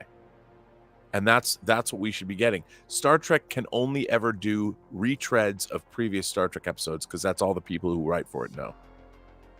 Give me a new. I mean, we live in a world where we have medical technologies, we have computer technologies, we have technologies that never existed before. So why are we still telling stories that feel like they're 57 years old? we could take stories and we could tell stories about. But wait a minute though, because you're like, hey, Star Wars is going so fucking weird out there that I don't recognize it anymore. So there could be an argument said that kind of having that familiarity is nice. Well, here's the thing though. I would say that the thing about Star Trek is it has always been something that allegorically it'll tell a story that reflects back on us today in some way, shape, or form. And I would say that Star Trek is missing that. It's missing the science fiction component. I mean, that scene with the entity and his daughter. I mean, first of all, remember his daughter was living in the transporter because she was ill. And he was storing her in the transporter. Yeah, and he would take I thought that was kind of cool. But they got that idea from relics, from TNG. Yeah, of course. Scotty was trapped in the the if buffer. They had come up with that as an original idea, like, oh yeah, then I'd be like, okay. But that was just, again, they took it from before. Yeah, I guess it could. But they put a little kind of a twist to it. I mean, look, I would say this, like, look at what Lower Decks did. Lower Decks ripped, they didn't rip it off, but they basically did a Tuvix. Their season finale was a Tuvix riff. I mean, why not do an original idea? Tuvix is a really interesting episode of Voyager. It has a really interesting ethical conundrum in it. Oh, it's a great episode. Why did they have to do it again? Yeah, I guess. Why did they do that? Why not do something original that's unique to Lower Decks? Because Lower Decks is a show that is a satire and farce of Star Trek. Everybody on Lower Decks watches Star Trek. Well, yeah, but I think that's the shtick too, right? It doesn't take itself. But that's serious, the problem. But I hate that. I mean, why not? Why don't we get a Battlestar Galactica, an updated Galactica version of Star Trek? And I don't mean like Galactica, but something that's that thoughtful and that interesting. Well, I agree. I think modern. Ronald Moore was a genius. We're at the 20th anniversary of BSG now, reboot. And Ronald D. Moore is doing For All Mankind, which I think is still the best science fiction alternate history. It's great. Yeah, watch that show. And you know what? Not only is For All Mankind a great science fiction show, a great alternate history show, in terms of how it does inclusion, it's the best show on TV. Everybody should look at that in terms of representation and inclusion. By far, the best show on TV. Watch it because it incorporates that into. It has one of the best LGBTQ stories. It has the best, some of the best people of color stories. All of that, and it all works organically, beautifully. It works really, really well. I will watch it. What season are we on? 2, 3, 4? It's 4. We're waiting for 4 to start. Wow. Oh shit! Okay. And the last hour of season 2 is one of the great hours of science fiction television ever. Oh wow! But it's earned. You have to see the whole rest of this. Okay. Well, I do have a $5 super chat though, real quick, if I could, Jay. Sorry. Yeah, go for it. It's from Bob Dylan, man. Thanks, brother, man. Speaking of Bob, can Rob bring back fully articulated? Yes. We need Mafia to come back for an XO6 themed episode. Yeah, man. I'm always down. Speaking of XO6, any word? I know. There's word. Trust me. I know. Well, apparently there's a big flooding going on right now. There was this typhoon, and I'm just like, all right, let's. I'm anxious. I know, but you're gonna have it won't be Christmas, but I'm saying you're gonna have a Christmas kind of, it'll be good. Yeah, it will be. But that would be of course, and thank you, Bob. That's awesome, dude. Bob's the man. Okuda's were they were, yeah. Mike and Denise Okuda are awesome. They're the best. Yeah, Mike was in Vegas. Yeah, actually, I think they both were. Yeah, they were. So I got to talk to him for a little bit. That was very, very cool, man. It was very cool. I do want to bring this real quick though, guys, if I can. I don't know if you guys saw this. There's a little bit of confusion out there. Well, we talked about a little bit of this earlier, but there's some present kind of toys way out of here. Present toys. Okay, I like. You know what? I like present toys. I have a few. Have you seen this today? I didn't see this that they're doing 𝗕𝗘𝗢𝗓. Yeah. I don't know if I dig this. I love my 𝗕𝗘𝗢𝗓. This is more realistic than the Bandai. Because I have the bike. Are they doing the bike too? No, see, that's where I feel like the confusion was there. I think this is still this isn't the Medicom, but I think this is the It looks. Tamashii Nations. I gotta tell you that I don't like this figure as much as the Canadian figure I already have. No, I don't like his face. Well, they did go with that kind of. It's like kind of a mix, sort of, right? Like but if something only exists as anime, you got like I don't like this face at all. Yeah, I don't. It doesn't look like 𝗕𝗘𝗢𝗔 to me, and the gun's not nearly as good. Because I love the 𝗕𝗘𝗢𝗔 figure that Bandai put out, the Metacom figure. Yeah, that's not cool. Because I kind of get that. What does it have on the back? Does it have on the back? Does it have the pill on the back that says "good for education" or what does it say? Does it show the back? Is the back of his jacket? Let's see. Yeah. Try not to go too quick because I don't want to like. Yeah. No. There we go. Okay. There you go. Good for health, bad for education. It's got that. I hate that head sculpt. I can't deal. It is a real leather jacket. Oh, real? Well. Yeah, and you do got this kind of like the aiming expression. I kind of like that. I like it. I like it a lot. I like it. See, I already have one that I love, so I could. That's the thing. I already have. I have the bike already, and I have 𝗕𝗘𝗢𝗔𝗓, and I have the first release of it all. What I wish somebody would do is another Tetsuo. Well, they may do that after this too. I don't know. Because Metacom did a great Tetsuo as well. Yeah. I don't know, but pretty cool that they're doing it. I know it confused some people because they saw the bike and they were like, "Oh shit!" The bike's, to my knowledge, not. I think this is another bike that they were just using for shots. It looks like the Bandai bike. So they're not getting a bike. We're not. No. So yeah, because that bike's like $600. Well, that's But that bike is one of my favorite. Reissue. That's one of my favorite quarters or 6 scale vehicles ever. Yeah, I kind of want to. Yeah, I kind of wanted the bike. I never got it, and then they redid it. Right, they call it like the revival or whatever. It's the reissue, right? That's that one, and it's still out there for like 600. But yeah, a lot. This is a lot. But I thought this was kind of at least cool that they were doing it. I was like, all right, okay, this is pretty neat. We're gonna bring it up. I got the McFarlane toy one somewhere. I've had that. I've actually forgot I had it, but I know I had it, and I bought it like 99, 98, something like that. Yeah. Gosh, that's a while ago. Yeah, I don't know if I'll get it, but I thought it was kind of cool that they were doing that. Hey, yeah, cool. Sci-fi. You got there was a shot that was out there. You think Savick, Balana, Picard? Interesting. The shot that we put up earlier with the figures. You'll just have to see. I'm not going to say anything, but you're not quite off. So I'll say something like that. We'll leave it at that. Because there's going to be. David. I know. A lot coming on the pipeline. So yeah, but no, I don't know. Token there. Yeah, we kind of talked about it. I thought about bringing it up again, but I was just like, I don't know. That third party Yoda. I know you saw that, Rob. Bob Dylan sent that to me too. Yeah. See, I've got a sideshow Yoda that has that chair. Yeah. Which is all right. I don't know though. Because I've got multiple Yodas. Unicorn. Where's Locutus? I mean, Locutus been out. Did you not get him? No. Well, you. No, I know you got. I was just referring to them.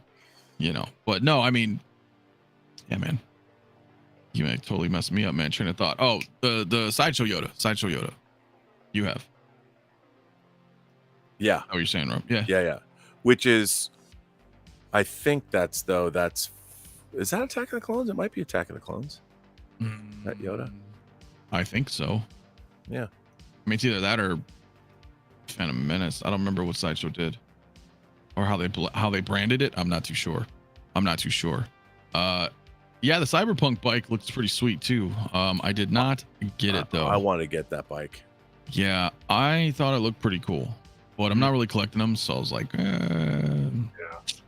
yeah, I'm not too sure. But I'm gonna get the Common Rider bike though. From the Battle Hopper. Yeah, that's pretty cool. Very cool. I like bikes. I do I've too. got my motorcycle from Final Fantasy VII with Cloud. I like that. So But I don't need like a whole bunch because I got other vehicles and stuff too. So I'm like, you really got to factor in your space, right? I mean, shit, dude. You know, my Bantha just wherever it is, I'm backwards. My Bantha came in. I don't even know where to put this thing. It's awesome though. Wow, It's very cool. It's awesome. It's awesome, but I need to find space. So I'm not really too sure. No, Charlie the Unicorn, I don't. I do kind of want to get that Harley, but I need that too. Yep. Yeah. Yeah. Actually, what I really need to do is get a DX13 because I never got them. It's a good figure. I know. You know what figure I want to get that's coming out is the Pathfinder. It's the Pathfinder figure, the 3-step studio Pathfinder figure. Have you seen this? It's another astronaut figure. Not the Interstellar one, right? Yeah. Is that what you're talking about? Yeah. Okay. Then I have seen that. Just because I have to get astronaut figures. Well, they are cool. I love astronaut figures. I need that one. Yeah, I can't have another kind of it's not even really an IP, but you know what I mean? I don't know if I can go down another kind of lane like that where look, I got Star Trek, man, so that's my space. I mean, well, I got Star Wars too, but yeah, it's tough, man. It is tough to like try to pick where I want to go. And I don't think I can. I can't go to everything. There's just no way. So I'm not too sure. But it does look cool, man. And it's got the batteries in the back. There's like a cell connector that goes up. It's pretty cool. It was a couple of people showed me their copy. And I was like, well, that's pretty neat. It's got like the little connector so that the helmet can light up just from the back, from the batteries in the back. I was like, all right, that's pretty good. That is pretty cool, man. Yeah, there is an Ashley from Resident Evil 4. She's got like the knight armor too, right? So it's kind of interesting, but I'm pretty much sticking to Resident Evil 2 right now. I've got Leon and Claire from Damn Toys and probably Ada Wong, and then I think I'm gonna wait and see if we get like a something updated that's like Resident Evil 1. I'll get a Chris and Jill of that style if they did, but yeah, it's tough. No, man, you can't, Charlie. You gotta buy all the cool stuff, man. You know, otherwise it's all figures, you know. And I'm like, because we run out of space. I don't even know where all your stuff is fitting, Rob. It's all around me. It is. I have no. I mean, I'm looking at all this stuff that I'm like, I don't have any room, and I gotta buy more module cases or something, and buy more shelves. I feel like we all look like we're out of space. I mean, I've got you can't even see. There's a whole. This surrounds me, but there's a wall of bookcases that cut this garage in half, and on the other side of the wall that's here is my physical media collection, my Blu-rays and stuff. Sure, yeah. And then over there, and then I could put more module cases here, but that's the kind of thing. I think I'm going to fill this up and then be done. At some point, getting cases, or I don't just. I mean, it's got. When does it end? Like, that's a good question. The collection, when does it end? Like, but there's got to be a point where, like, for instance, getting like the Back to the Future stuff. Getting Back to the Future stuff was a cool place. Like, that's from a movie that came out in '85. To get the DeLorean and to get the Marty and to get Doc, that's a cool thing to have. Like, if you're a fan, you got to get those. Right? Yeah. You got to have Back to the Future. Yep. So with something like that comes out, you got to get that. Like, I was gonna get the Ecto one, as you know, I paid for it from Toys Wonderland, but the shipping was $1,500. I'm like, no. Jesus. As a matter of fact, I still have my credit for the Ecto one at Toys Wonderland. Oh God. And now everyone's like, well, the only reason every time I go to buy it, I'm like, I still would have to pay $1,500 to pay for all the shipping. Damn. Yeah, screw that. But now, that's another thing. Do you think Toys Wonderland's gonna implode in the next month? Yeah, but maybe, I don't know. I don't know. They're kind of pulling it out. I think that it's interesting that what a controversy that's caused. Right. I mean, it's like a great schism in the collecting community. I know. Wait till you see what happens next. It ain't over. So, is it Toys Wonderland or somebody else going down? We'll just wait and see approach. But you're not wrong. You're not wrong. It's just. Been a See, crazy. what really bothers me though is that I paid cash for the ecto-1, right? Yeah. And then they gave me store credit, which is fine. But they won't give me. I need to pay for shipping, and I think that they should pay for the shipping because it was cash that I gave them. I agree. I agree. Yeah. In which case, they'd let me close out what I'm owed, and they would, and then part of what I had owed would go to shipping. But they've made it all store credit, and then they won't use it for shipping. That's because they're a bunch of charlatans. I know, but you know what? I've always had pretty good service from them. There's only I mean, yeah, it took a while, but there's one thing that I've got on order there that I've completely paid for that I've never received, and I've written them. You know, there was a Maximus figure that came out from Gladiator. Yeah. Which is an awesome figure that I got from them. There's also it was a 2-pack of Joaquin Phoenix as Commodus, made by the same company. That figure's come out. And I pre-ordered it from them, and I've written them a couple times and said, "Hey, it's not a cheap figure." And I'm like, "Where is it?" "Oh, it hasn't come out yet." I'm like, "Yes, it has. I can go onto eBay and buy it right now if I want." So it's ridiculous. So they're just yanking your chain. I mean, well, you know what I think it is? I honestly think that they just don't know. They don't have a crack team of, the kid that started it. They just don't have a crack team of people, and it's a very ramshackle. It's not run like a normal business. I think he's trying to everyone is, and this is me looking on the bright side of things. Everyone's made Toys Wonderland to be like, I don't think they're shysters. I think they're just a bunch of kids that don't know what they're doing. They don't have the infrastructure like anybody else has. They position themselves, and they wanted to. But even Justin told me that kid that started Toys Wonderland, he's like in his early 20s or something. Yeah. And he had no sense he has no business acumen, no understanding of customer service. And he's got like 3 chicks working for him who are barely hanging on for dear life. And his warehouse got bigger and bigger and bigger. And he's got no infrastructure. And that's just me. This is not an excuse, because when you're dealing on a global stage, and all he ended up doing was you need to have that. You need to have your shit together, especially you need to, and thousands upon thousands of dollars from people. Yeah, and that's the thing. I mean, I've given them thousands and thousands and thousands of dollars. But I will say this. I'll tell you this though. Whenever I bought figures and stuff from them, they've come impeccably shipped.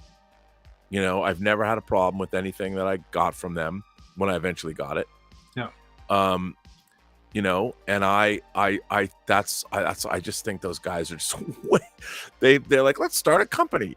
So they got too big for their britches. Because I'll tell you, I don't even think they know their britches. I think they're like standing in the middle, going, they're like, what are we supposed to do?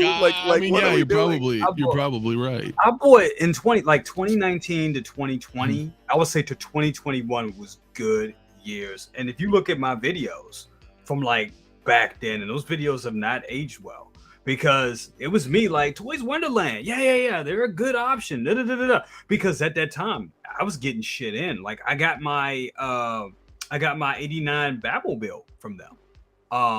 Came without a box. They were relatively new. Yeah. And I think what happened was, here's the thing I don't think that they anticipated. I think, in partnering up with Justin, suddenly Justin, whose reviews are being looked at, sometimes he's had views that have gone past 1 million. Yes. They had no idea the tsunami of orders and exposure that would hit them when Justin started promoting them. Yeah. And they had no idea. Yeah. And because people who have never, especially young people who've never run a business, they don't think at scale. They don't understand, like, hey, Brian Wong. Brian Wong, his, for instance, ��𝗦𝗩𝗘 cases. I remember when I first saw a 𝗦𝗔𝗩𝗘 case, I was like, oh my God, I have to have one of those. It was one of those, and I'm sure Brian could speak to this. Once people started catching on, all of a sudden, 𝗦𝗔𝗩𝗘 cases ran through the whole industry like a tsunami. So I'm sure they were thinking, yeah, we're going to make cases. And then suddenly they had 10,000 orders from around the world, and they're like, we have to make all these things, and people are probably calling, going, where are my 𝗦𝗩𝗘 cases? He's like, we're making them, because it was one of those things. A lot of this happened in the pandemic. People are sitting at home, you know, so we're all online talking figures or whatever. Yep. And so I think that I don't think that the people, and you know what, I'll say something. The fact that the guy who runs, is it his name Phil? The guy who runs Toys Wonderland. Oh yeah. The fact that he came out and's been writing personal messages. He didn't go hiding like that guy from 𝗦𝗔𝗩𝗘. Even though I got my John Lennon figure, that guy who ran away and didn't pay his artists. He ran with everything. Yeah. At least Phil is out there writing letters, trying to talk to the community. I mean, I kind of feel sorry for this poor guy because, I mean, for all their problems, eventually I've received everything I've ordered except this figure. I mean, it's just like this poor guy. I felt bad. Look, maybe it's misplaced, but I felt bad for him because I've had a pretty good experience with Toys Wonderland. Sometimes it took him a long time to get me stuff, but other times I got stuff like in a couple of days. Well, that's I just not think, bad, I guess. I just think they had no idea what was going to hit them. Once they started, you know, everyone, and they're trying to, because the thing is, he was not a businessman that had ever run a business that sold things and had to fulfill. You know how it is when you sell stuff on. It's tough to fulfill things. Yeah, and then all of a sudden it like blows up, and I kind of see where you're going with that. So I mean, can you imagine if he's got, let's say he's got only 3 people working for him, and he's got a warehouse, and what if he has to ship 150 things a day? Who's going to do that? Does he have warehouse workers? And then somebody has to pack all that stuff up, then ship it, and then take it. It's Hong Kong. Take it to somewhere to ship. How are they going to do that? And unless you have that infrastructure, which is something he probably never even thought he needed, and they're not a distributor, so he's a reseller, right? Yeah. So he has to go out and buy the figures, or find the figures, or get somebody to get him the figures. I mean, I'll tell you one thing. I was going to get my Matt Damon from The Martian from Toys Wonderland, and I'm like, I think I'm gonna just buy it from Hong Kong. Found somebody on eBay with 5-star rating. I'm like, click. Fuck it. That works. Yeah. That works. How much money do you think they, you know, over the years they made? Oh, Toys Wonderland. Of course. Yeah. Yeah, tens of thousands. Well, I mean, if they're a reseller, so they have to buy things at Hong Kong prices, and then sell them. I bet their markup isn't as good as we might think it is, unless they make deals. It is when they charge you $100-something shipping on a figure. Well, that's the thing. I mean, is that where they make their money? It's a lot. That's why I think their shipping is way too, like, even Yost, my snow speeder, which is huge. It was huge and it was heavy, was $400 coming from the Netherlands. That's not much. I mean, not for this thing. It's in a huge box. Right, because it's huge, 3 feet by 3 feet. Like, yeah, it was really, and the box is bigger than that. Yeah, and it was incredibly heavy, and it came in great shape, and I, you know, got it. You can follow it through customs. It's so, you know, I don't know. They do charge a lot, and that's another thing, because I mean, if they're resellers, are they? I never understood that. So if they have 400 orders for a figure, how do they get those 400 figures? I don't know. That's a good question. Fell off the back of a truck. I don't know. Well, I mean, I bet that. No, I don't know. You know what I mean? Like, yeah, I know. And they've got, if you look at they have a huge inventory. So they have to have it in a warehouse, and every day they probably have to get a bigger, you know, there's more and more and more stuff there.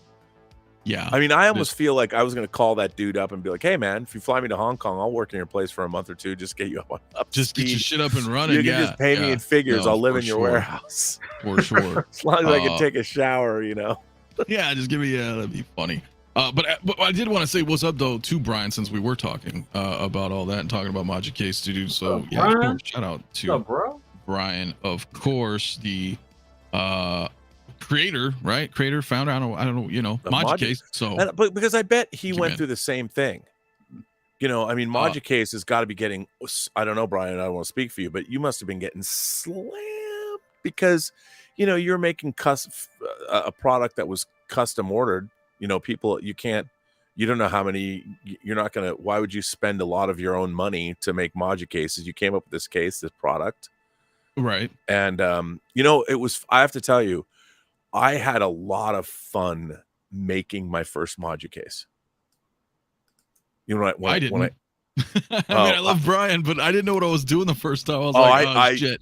Now I did. I really enjoyed. Yeah, I was figuring it all out. Like I really liked peeling the backing off the plexi and all that stuff, and putting on the little thing and putting into. I really had fun with it. It was just fun to, and I had ordered, because I had the floodlights, the spotlights. Mm-hmm. And I ordered extra spotlights, and the piece they sent me, I was delighted to find out, I can just pull the thing out and plug more in. And it all worked. It all worked really well. And when I put it all together, Elizabeth's like, "That's really cool." I go, "Yeah, imagine if you had 50 of these in a wall, and what you could do. You could open it up." That's what I'm gonna do. And I'm like, "This is and that's the dream." But the thing is, now somebody's got to make a module. They got to team up with somebody to sell backgrounds that go in module cases, because there's people that do it, but like visual. So if you've got Tatooine, you could get a vista of the dunes, you could get a vista of, because how cool. I saw this one guy with a module case thing. It's got the coolest. It was so cool. You could get the background of Titan, where Thanos fights Iron Man and Spider-Man. Yeah, and you just had them all there. And so you could. That's the only thing. That's the only thing that, because there's a guy that does it, and you can print it out. Like I'm doing one for the Star Trek figures. Yeah. Because you can get because you can just and the real thing is, should I dry mount the background to the foam backing? I haven't decided yet. The back of the module case. Okay.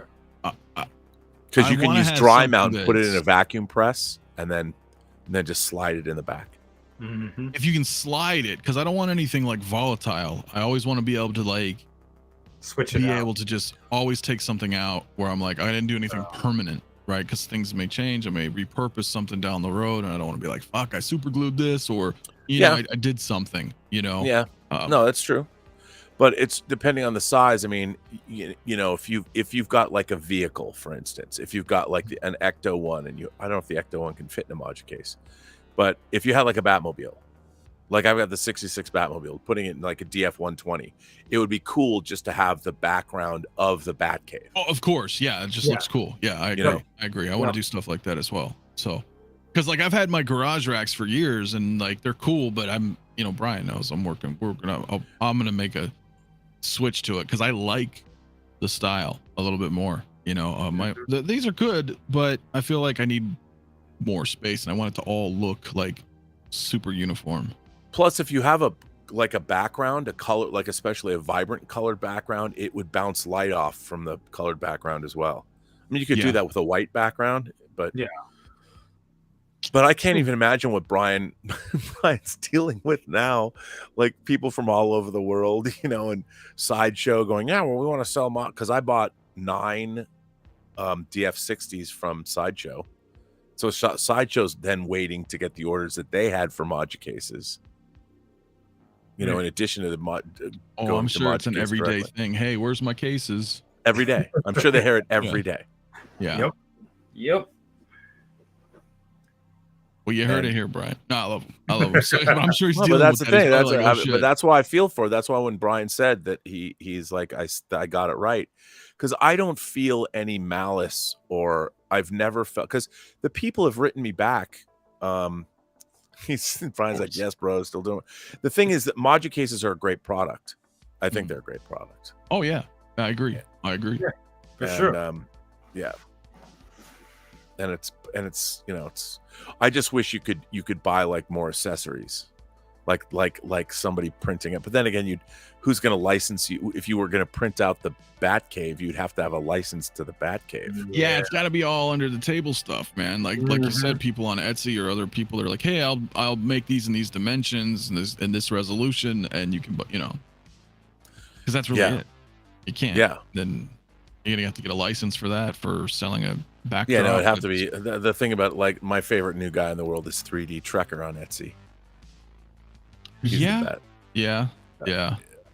I'm gonna have him do me that 1-to-1 scale nomad. Yeah. That lights up. Shit. And I want to get that whole bridge. Yeah, but are you The whole, come on, $7,000? Come on, you gotta have it. It would be pretty badass. And dude. build the circular exterior of the Enterprise around it, and put it in a big lucite table. Dude, that would be fucking badass. Is that when you're done? Is that when you're done? You're like, all right, I'm out.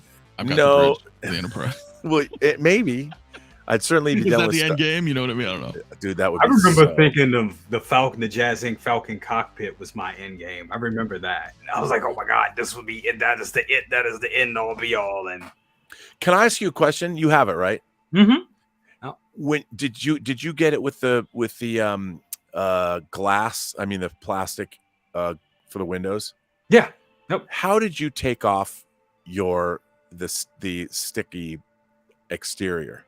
I did. It's still on. I haven't taken it off yet. Okay. I'm thinking about doing it. I'm thinking about every time I think about it, I'm like, I'm gonna do it. And every week goes by, I just don't do it. All I need, because here, I'm just gonna suggest if you do it, you got to unscrew it and take it out of the cockpit. Yeah. That's the way, because I did not do that at first. Oh my God. It was not pretty. Oh no. Jeez. Oh wow. But that thing is, it's so great though. I love that thing so much. It's a great piece. I love it. That's still that's my favorite vehicle, if you want to call it that, because there's two dioramas in one. Yeah. Yeah. No, it is. Well, yeah. I just did a review on it this week. I don't know if you caught it, Rob, or not. I didn't see it. I'll have to watch it. Oh, it's amazing. Good. It's great. All right. Well, thank you. I appreciate it. Like 4 minutes, 4 or 5 minutes. See, the thing is, I want a room like Denobi's room. You know, he's got that big room.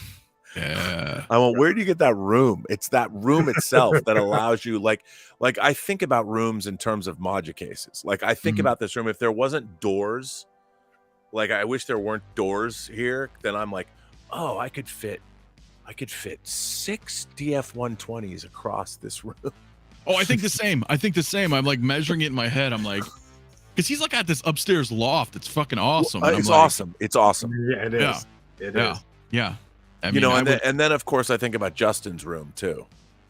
You know, when he got the custom 𝗦𝗔𝗩𝗘 thing, and I don't know how he built them so quickly, but he did. I don't know, because it would take me a while to do that for sure. How many cases did he have? Matter of fact, oh my God, I can't even something, right? I don't know. It was insane. Like it was some insane, and they've custom built. Brian would know. They custom built them for him to fit that room. Yeah, he has a very tolerant wife, but he's about. Did he have his baby yet? I don't think so. Maybe I don't think so. Because I'm like, you go, Justin. You have the ultimate action figure now. Mm-hmm. Fully articulated. Mm-hmm. Yeah. Yeah, course, that is true. How many costumes are you going to swap it out over the years? I know, right? One a day. So much for your collection getting any I know, bigger. right? Jeez. Yeah. Can you imagine being that kid? Dad, can I play with your figures? No. Yeah. No. Yep. Can't touch anything. No, I wouldn't let anybody touch anything. That would be pretty tough. Hey, shout out to Ben Thomas in the house. Good evening, my friends. Yeah, we'll be wrapping here shortly, but I appreciate you guys tuning in a little bit late. But nonetheless, dude, I appreciate it, man. Got Ben Thomas, got Dennis also in the house. What's up, bro? Good evening to both of you guys. Yeah, Brian, we'll figure something out. But yeah, no, it'd be pretty awesome, guys. It's really cool. And yeah, it's 150 watching, man. I didn't even mention that. Let's hit that like. Did we get to 100 likes tonight? Smash that like button. I mean, we're pretty close, right? Live right now, we are 87 likes. I got a question for you. Hey. You have a question for me? Yeah. Oh, okay. How many Hot Toys figures do you think we're going to get from Aquaman? The first movie? No, the new movie. Oh, I don't know. They're making another one? Dude, it was supposed to come out last Christmas. I don't know. It was a George Michael song. Last Christmas. Two maybe? Oh, last Christmas, yeah. I don't know. Because I want that Aquaman in that blue suit. I want a Hot Toy of that blue suit. I think we'll get one. I want Black Manta. Dude, we need a Black Come Manta. on. We do need a Black Manta with a head sculpt. Yeah, we need Come on. that. We need Okay, that would be kind of cool. We need that. Aside show commercial, not your father's toys. Yeah, that was funny. Nope. I remember that one. That Yeah, that's. Can you imagine if that happened to Justin's house? Oh, yeah, that would suck. He's gonna lock that door. I would too, man. Oilers, my man, dude. Thanks so much, dude. For a $5 super chat tonight. I'm in a spending mood today. That is all. Well, thank you, my friend. I appreciate the support, man. Everybody out there. Thank you. Thank you so much, dude. By the way, Hot Toys can't go. I mean, Toys Wonderland can't go under without sending me my La La Land Ryan Gosling figure that I've been waiting for 2 years, but it hasn't come out, so it's not their fault. You know why? Because it has a piano, dude. I need a piano right here. Well, yeah. The band. I need a piano. Yeah. Nobody's made a 6-scale piano? Somebody had to. Bob? I don't know. Nobody? I don't know. Maybe somebody did. I need a bass player. It doesn't need to be all strung and keyed. Would be cool. But... And where's Kurt Cobain? Come on. Where the hell is Kurt Cobain? I don't know. Where's Kurt? I'm scared. I'm scared. It's coming from shit's way, so I'm kind of scared. The quality. Sorry. Really? I'd like to, I want to get that quarter-scale astronaut figure that Denobi has too. The Neil Armstrong coming off the limb. That's freaking sweet, dude. That's sweet. That is. Oh, well, Bob says it already came out. He already has the piano. Holy shit. What? Okay. Okay. Hang on a second. I'm calling Toys Wonderland. What the hell? Where's my set? I guess that's 2 now, huh? Oh, man. Okay. Nah, they're going to be like, it's not out yet. I'll be like, this guy, he doesn't know anything. Let's just tell him it's not out yet. That'd be fucked. Yeah, I don't know. I guess it is. Because Bob wouldn't, Toys Blunderland. Oh, man. Come on, man. I'm trying to stick up for these guys. I like the underdog. Well, I don't know. Wait a minute. I got to find this shit. What the hell? Do they even have this? I don't know, my friend. No, I'm pissed. I'm looking. So you're going to see me no longer defend. Give me my shit. Dude, Oilers, my man says, I watched Live, Die, Repeat last night. Better tomorrow. Fucking shit. I'm thinking of fucking some John Woo. Edge of Tomorrow, right? Same thing. For the trillionth time, I really want to read a 𝗕𝗘𝗥𝗖𝗢. Yeah, I do too. Yeah. I really wanted I want that. Yeah. I love Edge of Tomorrow. That needs a figure line like yesterday. Seriously. Bob's got some cool custom shit on it, but I would like that. I would like that very much. I think that was one of the best movies I've seen in, I don't know, past 10 years or some shit. Whenever it came out, I watched it a bunch. Shit, didn't it come out like 3 years ago? It was longer than 3 years. Yeah. Way longer. It's about 10 years old now. I remember. I don't remember when it came out. I lose track of time. Within the last 10 years, something like that. I watched it a bunch, dude. So I love that movie. I also love Tom Cruise, though. Yeah, dude. Yeah, I would too. Top 10 for sure. Love that movie. And of course, Bill Paxton. Rest in peace. But gone too soon, man. I know. Love him. Shit. Well, guys, I think we're probably gonna wrap, dude. Unless you got anything else to say, man. I gotta get something to eat. I know it's a little late for Jay. Okay, Toys Wonderland has it on pre-order. Jesus. Pre-order. You know what? It says the estimated release was April to June 2022. Damn, you've been waiting a minute. Just a bit. Yeah. Shit. Dude, yeah, Mark, dude, we'll totally watch it on Discord. That'll be fun. We'll watch it. Better tomorrow. Edge of Tomorrow. Live, Die, Repeat. Whatever it's called. That came out in 2014, so it's almost 2014, almost 10 years. Shit, I saw it in the theater, bro. Yep, me too. So, yeah, it was really, really cool.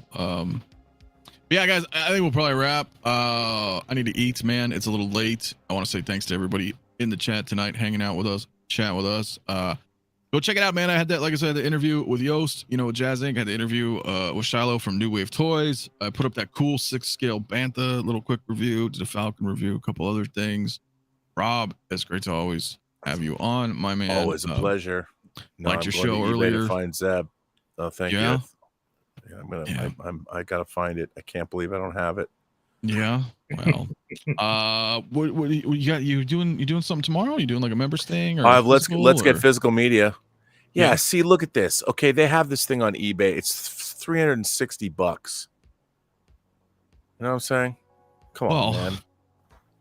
Yeah. $360.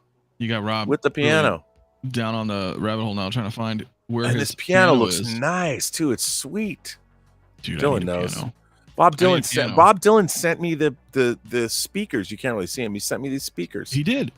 I got speakers. Dude, I got a piano on my fucking arm, dude. Well, by the way, so how about that 𝗕𝗘𝗢𝗠𝗘 from Fury Road? Yeah, with the fucking bro. Dude, I'm gonna build an entire. I want to build a whole stage. You know, literally a rock and roll stage with lights and shit, with the 𝗕𝗘𝗢𝗠𝗘 up there, you know, and all my band underneath. Yeah, that would be pretty badass, dude. Eternally singing, badass. Do they know it's Christmas?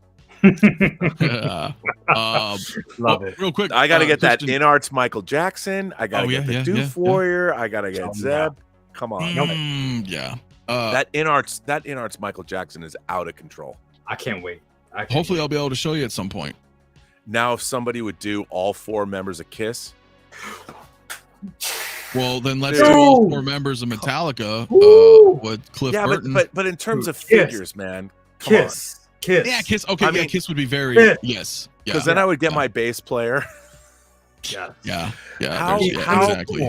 How cool would it be to have a display with the 𝗕𝗘𝗢𝗠𝗘 from Fury Road spitting fire in the back on one direction with your Gene Simmons figure spitting fire in the other direction? Yeah. And having cool. Come on. I get it. That would be cool. Be cool. Yeah. I mean, I'm gonna do that. I'm gonna, now that I know that Zeb is out. God damn it, pisses me off. That would be cool, man. I just want to address this real quick, Christian, my man. I mean, if you're looking just for the regular light side Anakin, dude, he's dropping. It's plummeting. I don't know. Yeah. 350 to 450. Is a safe. I mean, you can. Yeah. Because everybody's gonna want this artisan one. It's you know. So I saw him for 320 on the group one day. Dark Side Anakin, the one that I had on order and was paying off for a year, and then when I finally paid it off, they're like, "Sorry, we don't have any more." I know, right? That was the one. Yeah, Sideshow really kind of ran out of that. No, the light one. Mario has some plans tonight and next week, so it'll be a couple weeks for Mario. He's got some things going on. But Brian, dude, thanks so much, man, for the $10 super chat, man. I appreciate it, Brian. Thank you, bros. Of course, man. Of course, Brian. As Larry says, much love and respect, dude. Yeah. So thank you so much, Brian. I do appreciate that as always. Thanks, Bob Dylan, as well, for dropping some links in the chat. Always, they're always in the description too. If you guys are watching this on the replay and are not seeing the chat, man. So absolutely, and of course, that's my droid. That's not Bob. This is Bob. Jay, my man. What's up, brother? Yes, sir. Oh man, got some good. Well, I guess I can make this announcement now. So as you guys know, Aries 6-scale Cantina, he does Monday Night Raw. Monday Night Raw will actually be on my channel. I'll be guest hosting Monday Night Raw for him this Monday. So Monday Night Raw 6-scale Cantina will be on my channel this Monday. It's gonna be the same hijinks, same Aries vibe, same panel. It's just gonna be hosted from me. So that's gonna be interesting. That's gonna be fun. So that'll be cool. And Aries will be there. He won't be there. He will not. Okay, I'm pretty much a fill-in host. I got you. Okay, but it will be on my channel, so you'll get. And we've done that, right? You know, I did a best of the best when you weren't here, and be like, hey, here it is. We're hosting it here, and you know, all that. So damn, bro. What else? I mean, what else? That sounds awesome, dude. You've got Doc Ock coming, so you're probably gonna do a review on him. I'm assuming. Doing a review on Doc Ock, doing a review on C3PO whenever he comes in. He's coming from side. Yeah. So those reviews coming soon, and collection tour. I've been working on that. So that's coming along very well. I had to do some refilming of it. Dude, I was about to call you the other day. I had a spot on the sensor of my camera, and I kept having these little dust particles on. I was like, what the hell? It was all in my footage and everything. And I got the cleaner, cleaned it all up, and everything's working fine now. You got what I have? It's fucking somewhere in this mess. Boom! Right here. There you go. There you go. Exactly. So what is that? Okay. What it is? It's a sensor cleaner kit. So it full frame cameras, and it just cleans. I thought that was like a 6 scale something. No.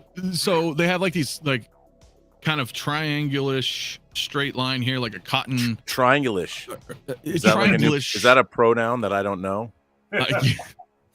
Maybe. I identify as triangulish. Triangulish. I'm delicious triangle. I'm a delicious triangle. Triangulate. See, that's what it is. You fucked me up, man. That's funny. But yeah, you use that. You put a couple of drops on it, and then you can, when you take your lens off and you get into your sensor, you lightly slide, and don't do it hard, man. You don't fuck that shit up, man. We got expensive cameras, like very. And the thing is, like, I was looking. It's so hard. Like, I was looking for a damn camera store. I found one camera store, and it was like in Baltimore. And I was like, damn. And they were like, yeah, $100, and we'll get it to you in a couple weeks. I was like, a couple fucking weeks.